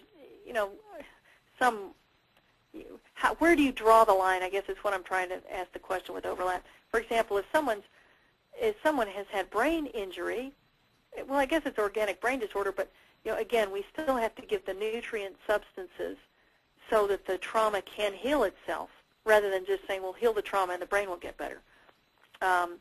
So brain tumors, hydrocephalus, multiple sclerosis, Parkinson's disease, there's actually a nutritional component to at least MS. You've got to have plenty of vitamin D for multiple sclerosis to have the improvement there. Parkinson's disease, arteriosclerosis, atherosclerosis, and stroke. We mentioned that a little bit earlier in the dementias. So what about these gastrointestinal disturbances? This is important because the number one class of medications out there is to treat gastrointestinal disturbances, and most of them don't actually treat the problem. They just Band-Aid over a symptom. If you have reflux, what you need to do is improve your digestion, not take an antacid. But what we will prescribe for people is an antacid, so that at least when the fluid from the stomach bubbles up the esophagus, at least it doesn't burn it with stomach acid. So to me, that's sort of backwards logic. What we really want to do is improve digestion so that the food is moving through. This may be with digestive enzymes, which is probably the single thing I've seen the most improvement with. Trace mineral deficiencies can have can really cause reflux and this indigestion problem. So these are very important. Enzymes, our bodies make less enzymes as we age. We don't have enough to digest our food. It sits there. It may putrefy in our stomach. We get this reflux. We have these, terrible heartburn. No, the key is not to take an antacid. The key is to improve the digestion. Malabsorption, again, improve the digestion. And malabsorption may be both due to not breaking the food down, as well as there may be other problems like biofilm, which is a little further down here. What about diarrhea? Well, guess what? If you've got diarrhea, you're not going to be absorbing the nutrients that you need. You've got to take probiotics. Enzymes are going to be an important component, again, of improving the digestion. Fiber, too, you may see things called prebiotic. That's usually a fiber source for the germs to grow on. And when you see a prebiotic and probiotic together, then they call it a synbiotic. And that's fine. It's basically going to improve the health of your entire digestive system. Constipation, another common problem. Now, I was taught in medical school, people are obsessed with their bowels, and that whatever their usual bowel habits are, that's normal, which is kind of silly. You're going to tell me that you have a problem, but I'm going to tell you that you don't have a problem because what's going on for you is normal for you. That's pretty silly, but that's sort of the way we were trained. The greatest health is going to be found with people who are having 2 or more eliminations a day. Not runny, loose stools, but 2 eliminations, because what you're doing is moving the food through so that it doesn't have time for these germs to collect and then get the germs to reabsorb into the body. You're eliminating toxins when you have a bowel movement. So you don't want them to stay in your colon and get reabsorbed into your system. You want them out of your body. So probiotics are going to be key there, as well as fiber. Improve the diet. You want to be eating fresh, raw, whole foods whenever possible. And digestion. Many of us are going to have to add in digestive enzymes. And they can make a tremendous difference, and sometimes even a long-standing difference. My first experience, the very first non-prescription thing that I ever took was a digestive enzyme. It was a combination of enzymes, of course. I was having trouble eating onions, and I loved onions, but the indigestion was so bad it would keep me up at night, and that's bad because I can sleep pretty well. So, but someone fed me 2 little digestive enzyme pills with the onions that I was eating and promised me it would all be okay, and I haven't had trouble with onions ever since. So it can make a significant difference. Now this concept of biofilm. The easiest way to understand biofilm is when you wake up in the morning and you run your tongue over your teeth and it feels sort of slippery. It's not your teeth. There's something over it. That is biofilm. And what it does in your intestines, this may not be true for everyone, but especially people with real challenges with digestion and absorption, they may have issues. They may have germs in there that have produced these these sheets of sort of mucopolysaccharides, and they're actually held together by calcium and magnesium ions, these positive ions, or iron even. And they form a film over the intestine and prevent things from being absorbed. So the nutrition going in may be perfect, but it's not being absorbed. The germs in the intestinal wall may get it, but the person, the host, does not. So sometimes these have to have particular protocols to help actually do away with that biofilm so the person can absorb things normally. And then there's specific infections that may have to be treated. Clostridia, Candida, they both may be populating the GI tract in such a way that the germs are getting the nutrition, but the body isn't. Now, other diets to look at, I mentioned gluten-free is what I meant to say, not glucose, gluten-free, casein-free and soy-free. But there are other diets that some people have looked at and had benefits with. Yeast-free, and that's for somebody who's got trouble with Candida. They would take no yeast-containing items, no simple sugars, which would have fed the yeast, and then enhance the normal flora with probiotics. Lots of them, the more the merrier. Kefir with these, billions, and even homemade kefir with its trillions of counts of probiotics are going to help. It just offsets the balance. So you've got the good bugs that are much greater now than the germs that are causing trouble. There's also something called a specific carbohydrate diet. It's going to limit complex carbohydrates, which the bad germs need, and it depends more on simple sugars plus repopulation of the gut with the good germs. There's another diet called the body ecology diet, and again, this is going to rely on cultured foods to supply the proper flora. And typically, these people, like I said, they're culturing it themselves.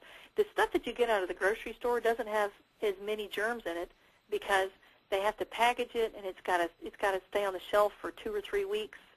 And if it's got a lot of germs in it, it's eventually going to tend to produce gases or ferment or something like that. You're going to get more of the good germs if you culture it yourself. But it's going to limit carbohydrates and also add healthful oils like ghee, which I believe most of us call clarified butter, or coconut oil. Then there's a low oxalate diet. You're going to find oxalates in leafy greens. You don't find much in animal tissues.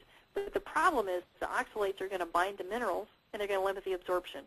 And they may be causing tissue damage and stones and other issues, especially when we're talking about micronutrient deficiency. Remember how important the magnesium is. And if that magnesium is not available because of the oxalates, that may be causing problems. Last thing on our list, optimize hormones. And this is just a short list of hormones. Insulin, probably one of the most active hormones in the body. It's not just responsible for normalizing your blood sugar, it's responsible for what happens with the fats in your body, and it's incredibly important. How do you optimize your insulin level? Well, most of us don't take insulin, but most of us actually probably have too much insulin.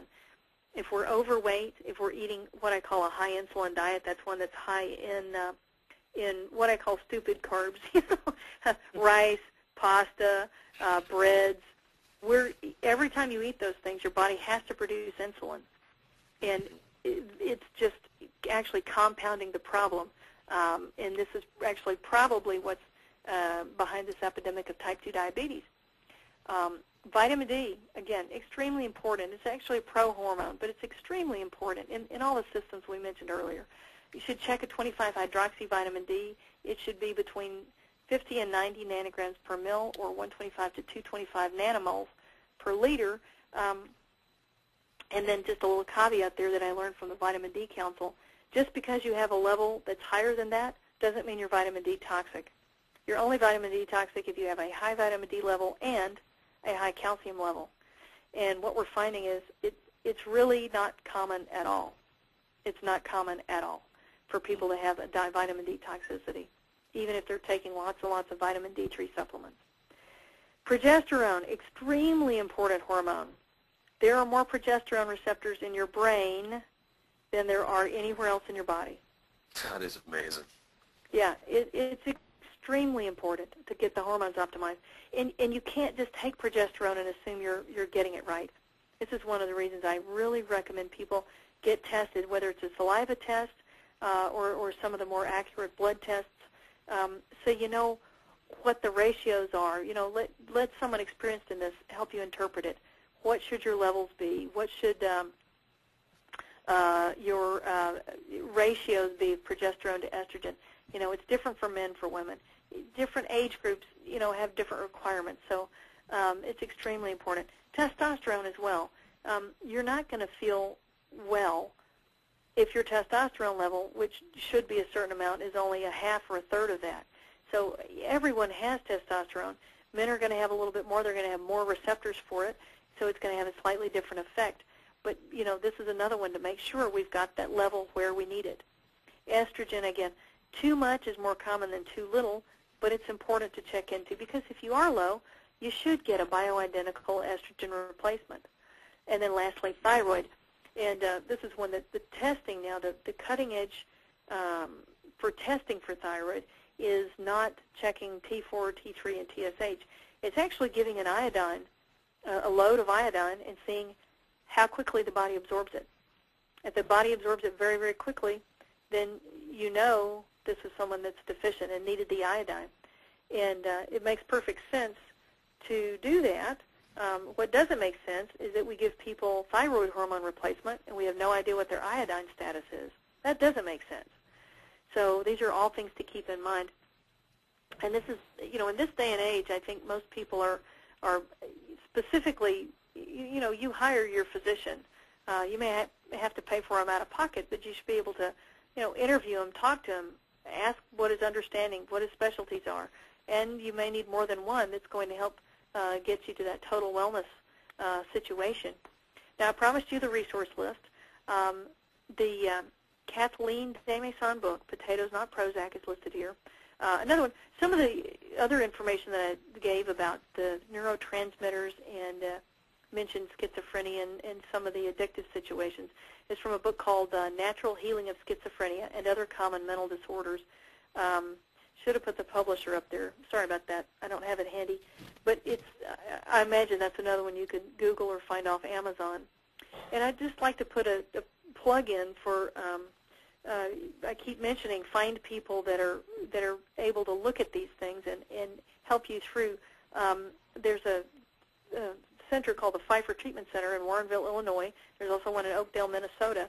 And just if you think you might be interested or you think they might have something to offer you, it's worth looking into. Like I said, I'm not a neurologist. I don't practice, but if I did that, I would work with these guys. And if I needed something, I would go to these guys to get help, because they absolutely are top of the line. They spend hours with each patient and family. They are looking at the entire spectrum of the lab results. I mean, I didn't even get into looking for evidence, how you find evidence that someone has a candida yeast overgrowth, you know, or other Clostridia overgrowth. There are certain tests that you can do, and they are very familiar with all of these things, checking all sorts of body fluids to make sure that what's, you know, you're going to get the right nutrition, and then they specifically structure a nutrition program for you. So I think they're a fantastic group and a great resource. Unfortunately, you don't get to call them up and make an appointment. They have like an 8-page intake form, and when you tell them everything you think is wrong with them, they'll read over it and see if they think they can help you. And they're pretty good at figuring it out. So I'd just like to put in a word for them. Great guys. And I think that's all I've got. Yep. Are you there? I'm here. We're here. Wow. This has been very. I don't know what to say. This has been fantastic, Dr. Elizabeth. Thank you. Thank you for putting the time, the effort, the thought into just making this presentation the way it is. I'm sure we all appreciate it out there as well. I'm glad I could help. Did we get any questions?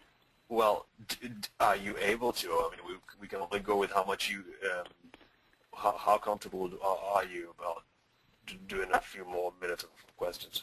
Sure, I'm sure. If people have questions, I'm happy to. Okay, great. Well, folks, just as a reminder. I hope I can answer them. Let's hope they're not going to be as tough as mine were, huh? Yeah. All right, folks, if you have any questions, just remember to type in the blue panel to the right of your screen, and we shall start taking them now. Sherry, do you have any? Okay, let's see. Somebody was asking a question about the potato thing and thinking that the potato fell into that white foods category. It does, but what you're going to do, you're not eating a big, and this is all described in the book, you're not eating a potato the size of a pig. You're talking about the potato the size of about half your fist. So right. and you're eating it specifically to create the insulin, excuse me, doing it at bedtime so that your body's well able to create these neurotransmitters, because you're going to be able to do more while you're sleeping. Excuse me. And it's going to allow the neurotransmitter to get in. And she's very specific. If someone has diabetes, they don't ever need to eat a white potato. The right thing for them is what's called a sweet potato. And the reason is it's got a lot more fiber in it. But if you cooked a potato the size of a pig, you only have to eat one small part of it to get the effect. Right. Okay, let's see. Someone says, could you go over the checking of the iodine status versus the usual T3, T4, and TSH levels? Yeah, so this is interesting. This is what we're finding, and I feel kind of dumb because I was conventionally trained and no one taught me this, but a chiropractor tells me he's been doing it for 30 years in the backwoods of Arkansas. So and now it's cutting edge. So what the choices are, you can go to the store and get an iodine preparation and paint it on the arm, and about an inch squared, and the body will absorb it. If it absorbs it within 2 hours, that's a person that needed that iodine.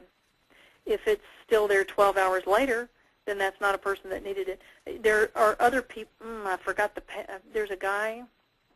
I'm sorry, I can't call his name to mind right now. Who has sort of, I think, revived interest in the thyroid and in helping it work optimally, who will give an oral dose of iodine and then collect in the urine what's excreted. And if very little is excreted, this is someone that needed the iodine. So, just sort of begs the question to me, why would we supply thyroid hormone to someone if all they really needed was the iodine to be able to make it themselves? How is that different than having people take the iodine pills and then doing the ultrasound on the thyroid? And doing all right, I guess I'm not really exactly sure what you're talking about. If you're taking, sometimes we give iodine to people to decrease the vascularity, or iodine can be used as a medication when somebody already has a thyroid problem, and it may help sort of prime. I don't know exactly the right word. It may help decrease some of the fluid collections that have collected in the thyroid. Some of these cysts or goitrous nodules. It may help out with the treatment there, and maybe that's what you're talking about. Then maybe they ultrasound it later and see if they're smaller. This is a little bit different. This is saying, I know you have a low. Maybe I suspect you have a low thyroid function. You have your hair's thick and coarse, and maybe your eyebrows are very thin at the edges, and your skin is kind of puffy. And what I'm going to do is see if you have enough iodine. Is it a problem with the thyroid? Is it a problem, or is it the thyroid doesn't make enough thyroid hormone? Or is this a problem that you weren't getting enough iodine in the first place? And that's what this question is supposed to resolve. Does that help? I think so, yes. What's the difference between vitamin D2 and vitamin D3? Okay, great question.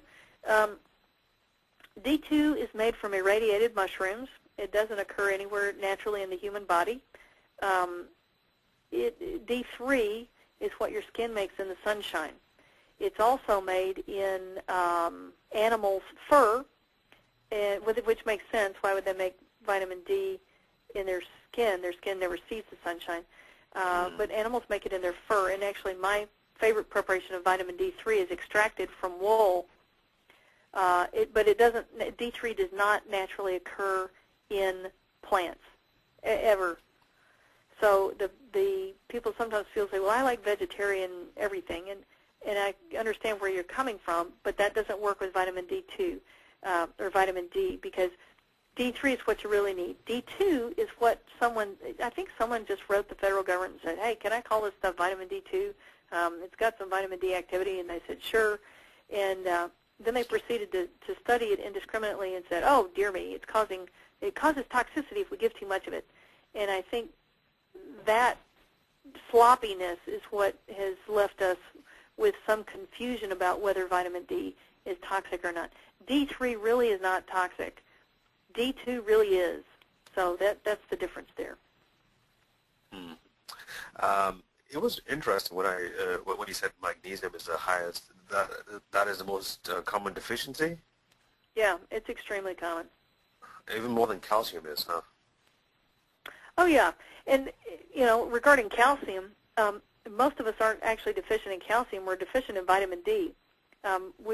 They've done the studies. They gave women all this calcium, 2,000 milligrams of calcium a day. It had no impact on their bone mineral density. The issue, I think we're finally coming to see, is what is the vitamin D level, because without vitamin D, you can't absorb it. And if you're taking sufficient vitamin D, if you're taking 4,000, 5,000 units of vitamin D, you probably do not need to supplement calcium unless you have a specific, calcium deficiency issue, unless, for example, you have no parathyroids, or you have you have osteoporosis, and you're working to normalize your bone mineral density. Probably most people getting enough vitamin D don't need to supplement calcium. So, okay, wow.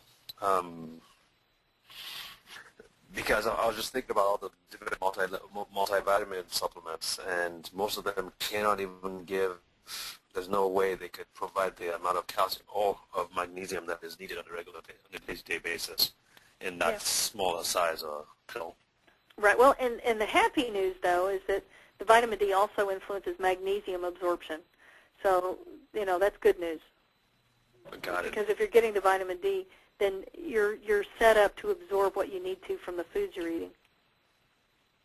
So vitamin D first before you think about trying to load your body with calcium supplements. Yes. Yeah, especially. See, if you don't have a problem, if you don't know you're osteoporotic, or you haven't had it, like I said, the operation, if you take out all your parathyroid glands, you're going to have to take calcium. Most of the rest of us probably don't. We just need the vitamin D.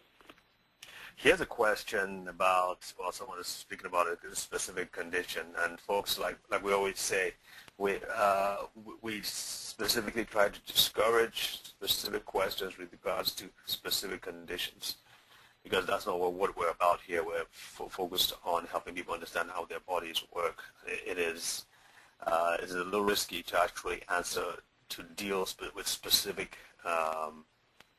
health challenges. But Dr. Owings. Having said all that, sure, what's the question? Okay, all right, go ahead. I have cervical dystonia, a form of Parkinson's. Can you give me an idea of what may help me? Say it again. I still didn't hear it. Some dystonia. What dystonia? Cervical. Oh, cervical dystonia. Cervical dystonia. Okay, that's how we say it. Okay. What can you give me an idea of what may help me? No, but I could look into it. I mean, do you have an email address for them or something? Yes, I do. I can send that to you. Sure. Yeah, send it on. I'll look into it. Okay. And if you send this, just remind us about this. Okay. Just email us after the webinar. And you can write out some more information, and we'll forward it over to Dr. Owings. Okay. Sherry? Here's an interesting one. Do tanning beds provide vitamin D? Yeah. So here's the story. If it's a UVB bed, which most of them will, then it's going to help provide vitamin D. The sort of the bad news, that the flip side of the sunshine story, and the reason that probably so many of us are more deficient than ever, UVA breaks down vitamin D. So if it's a UVA, UVB, you may be breaking some down as you're making it. The other problem is the vitamin D that we make in our skin, you have to wait 2 days without taking a shower with soap and water to absorb all that. So it's easy to see why lots of us walking around are vitamin D deficient, because most of us in polite society bathe every day, Right. and whether we need it or not. And so it's easy to see there's a problem. The thing that we're learning about tanning beds, though, is two things. They may be providing a lot of radiation that we don't want. You know, we may be exposing ourselves to radiation that we wouldn't choose to if we knew about it. And the other issue is there may still be a risk of things like melanoma. It's another scary thing about sunscreens. The sunscreen may protect us from UVB, but it doesn't protect us from the melanoma, the rays that are causing melanoma, or the damage that's causing melanoma. So, you know, you find yourself going, well, you know, should I sit inside with the shades drawn? It's kind of hard. It's hard to know. There are lots of reasons to use sunblock. I mean, I don't want to look old and wrinkled, and I don't like age spots. But yet I'm aware there's a certain amount of damage that's still being done, even if I do use sunblock. So you have to take all those things into account. Right. Here's somebody asked, what can we do about chemo brain, short-term memory being dramatically affected, I guess, by chemo? Again, I would refer to antioxidants and arginine. One of the reasons that chemotherapy works is that it creates free radicals. And you want to fight the cancer, but you don't want to fight the normal tissue. So again, you want to optimize the systems for the normal tissues, and antioxidants are going to be your best bet. And I wouldn't use just vitamin C or just vitamin E. Again, I would go for these, you know, multi-spectrum, like the extracts, grapeseed extract, or the super juices, goji, acai, mangosteen, any of those things. And you can even buy like the pomegranate juice, blueberry juice that you would get from some of these whole food stores are great combinations. If you juice yourself, dark green leafy vegetables, carrots, you know, they're very, very, very helpful for the body. Okay.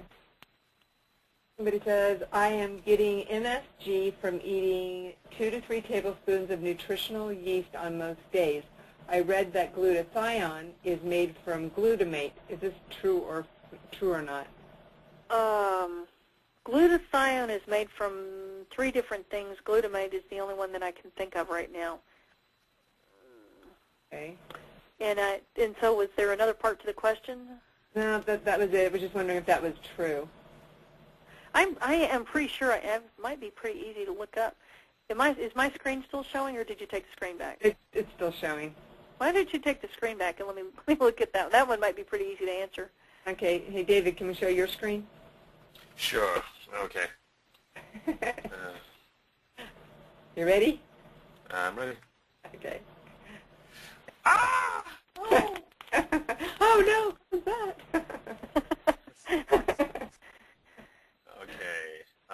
Okay. Okay, I'll ask you another one while you're looking it up. Does or can consuming L-glutamate within an hour after physical exercise in a protein drink cause an unusual drop in energy level, so much so that a person becomes extremely tired, lethargic, and unable to do anything but sleep? Well, I mean, you know, you can say that one is associated with the other, but I don't know that we can say that that's necessarily the cause. And they were saying they're concerned that it was the glutamate that's in it. The L-glutamate. Glutamate is actually, that's one of the excitatory ones. So I wouldn't blame that one. I might look for sweeteners. If it's artificial sweeteners, I might blame the artificialness. And if it turns out to have a lot of carbohydrate in addition to the protein, you may be looking at a crash kind of situation. But I don't know that you can say it's because of the glutamate. Right. Here we go. Glutathione is synthesized from, potentially, cysteine, glutamic acid, which is just the acid form of glutamate, and glycine. Okay. So the answer was true. Good. You mentioned protein all throughout the webinar, and but when we got to carbs, there's obviously better carbs than other ones. With protein, does it make much difference the type of protein that you get as far as all of the amino acids and the benefits that we need? Well, I think the key is if someone's a vegetarian, they have to make sure that they're getting, very much varying as much as they possibly can the different kinds of protein that they're getting. Your protein sources for vegetarians are going to be basically legumes or beans and your grains, and and some of the nuts. And so the more varied those are, the better they're going to be. For meat eaters, again, you're going to want to vary things, but I just think it's easier to get a good spread if you're eating meat. And I'm not maligning vegetarianism. I'm just saying it's not as complicated. I don't think it takes as much work. Mhm. Okay. Go ahead, Sherry. What are amino acid supplements made of?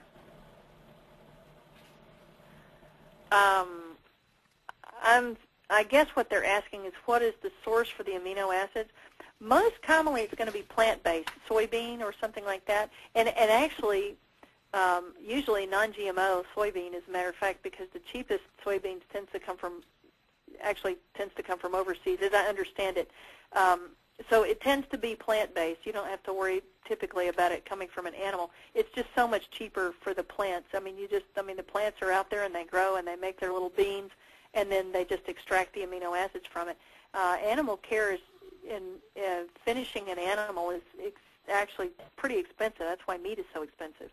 And I'm thinking that's what they asked. If they had a different question, maybe they'll email back in or chat back in. The question about chemo brain. Yes. Yeah, we asked that already. Okay. All right. Okay. He did mention that the doctor that was researching the iodine was David Brownstein. That sounds right. And folks, some of you typed in asking if this will be on DVD and all that. Well, depending on your request, because we have to actually pay in bulk. We have to pay up front. So depending on the number of requests coming in, we'll decide whether or not to make a DVD out of it. So if you would like to have DVDs, please let us know by email, and then we can judge based on the requests whether or not to make a DVD from it. However, the video downloads, the MP3s, the slides, and the other forms of this lecture will be out in a couple of days. And of course, remember again, if you're a member, you already have access to these for free, since it's released in the last 30 days. So, okay, well, great. I think this pretty much covers. Okay, here's one. Can a person with LCIS breast cancer stage 0 turn that around without surgery or radiation and chemo? So that was lobular, not lobar, that's silly, lobular carcinoma in situ. Stage 0, well, I haven't had to think about lobular carcinoma in situ for a long time. With ductal carcinoma in situ, the carcinoma in situ is actually letting us know that that's a risk. I guess I wouldn't say with nutrition alone, although there are plenty of examples of people changing their cancer situation with their I mean, almost exclusively with their attitude, or altering, their attitude and changing their lifestyle and diet to be a whole food. And I'm not saying anybody has a bad attitude. For example, the question, what was it? Wasn't it Norman Vincent Peale? Wasn't he the first one? The power of positive thinking. Yes, and wasn't it he himself who in his hotel room had just watched funny movies for... Oh, no, that was, what's his name, Norman Cousins. Cousins, that's who I'm trying to think of. I think you should check in a Norman Cousins book. The Anatomy of an Illness. Fantastic That's it, book. Anatomy of an Illness. Oh, it's a good thing you're here to help me. I need more arginine or something. More sleep. That's it. Yes, the Anatomy of an Illness. And that actually chronicles a story of how someone overcame their own actually terminal and hopeless situation. It wasn't even a situation where, there was some treatment offered. Yeah. But actually just changed it and said, look, you know what, I'm going to take the stress out of my life. I'm going to be happy. I'm going to laugh. And came out the other side with disease completely gone. Absolutely. And lived 25 years longer than the doctors had given him. All right. Why would a person have extremely high copper levels but normal zinc levels? I guess that's a genetic problem, huh? Why would they have high copper and low zinc? Yeah. Is that like Wilson's disease?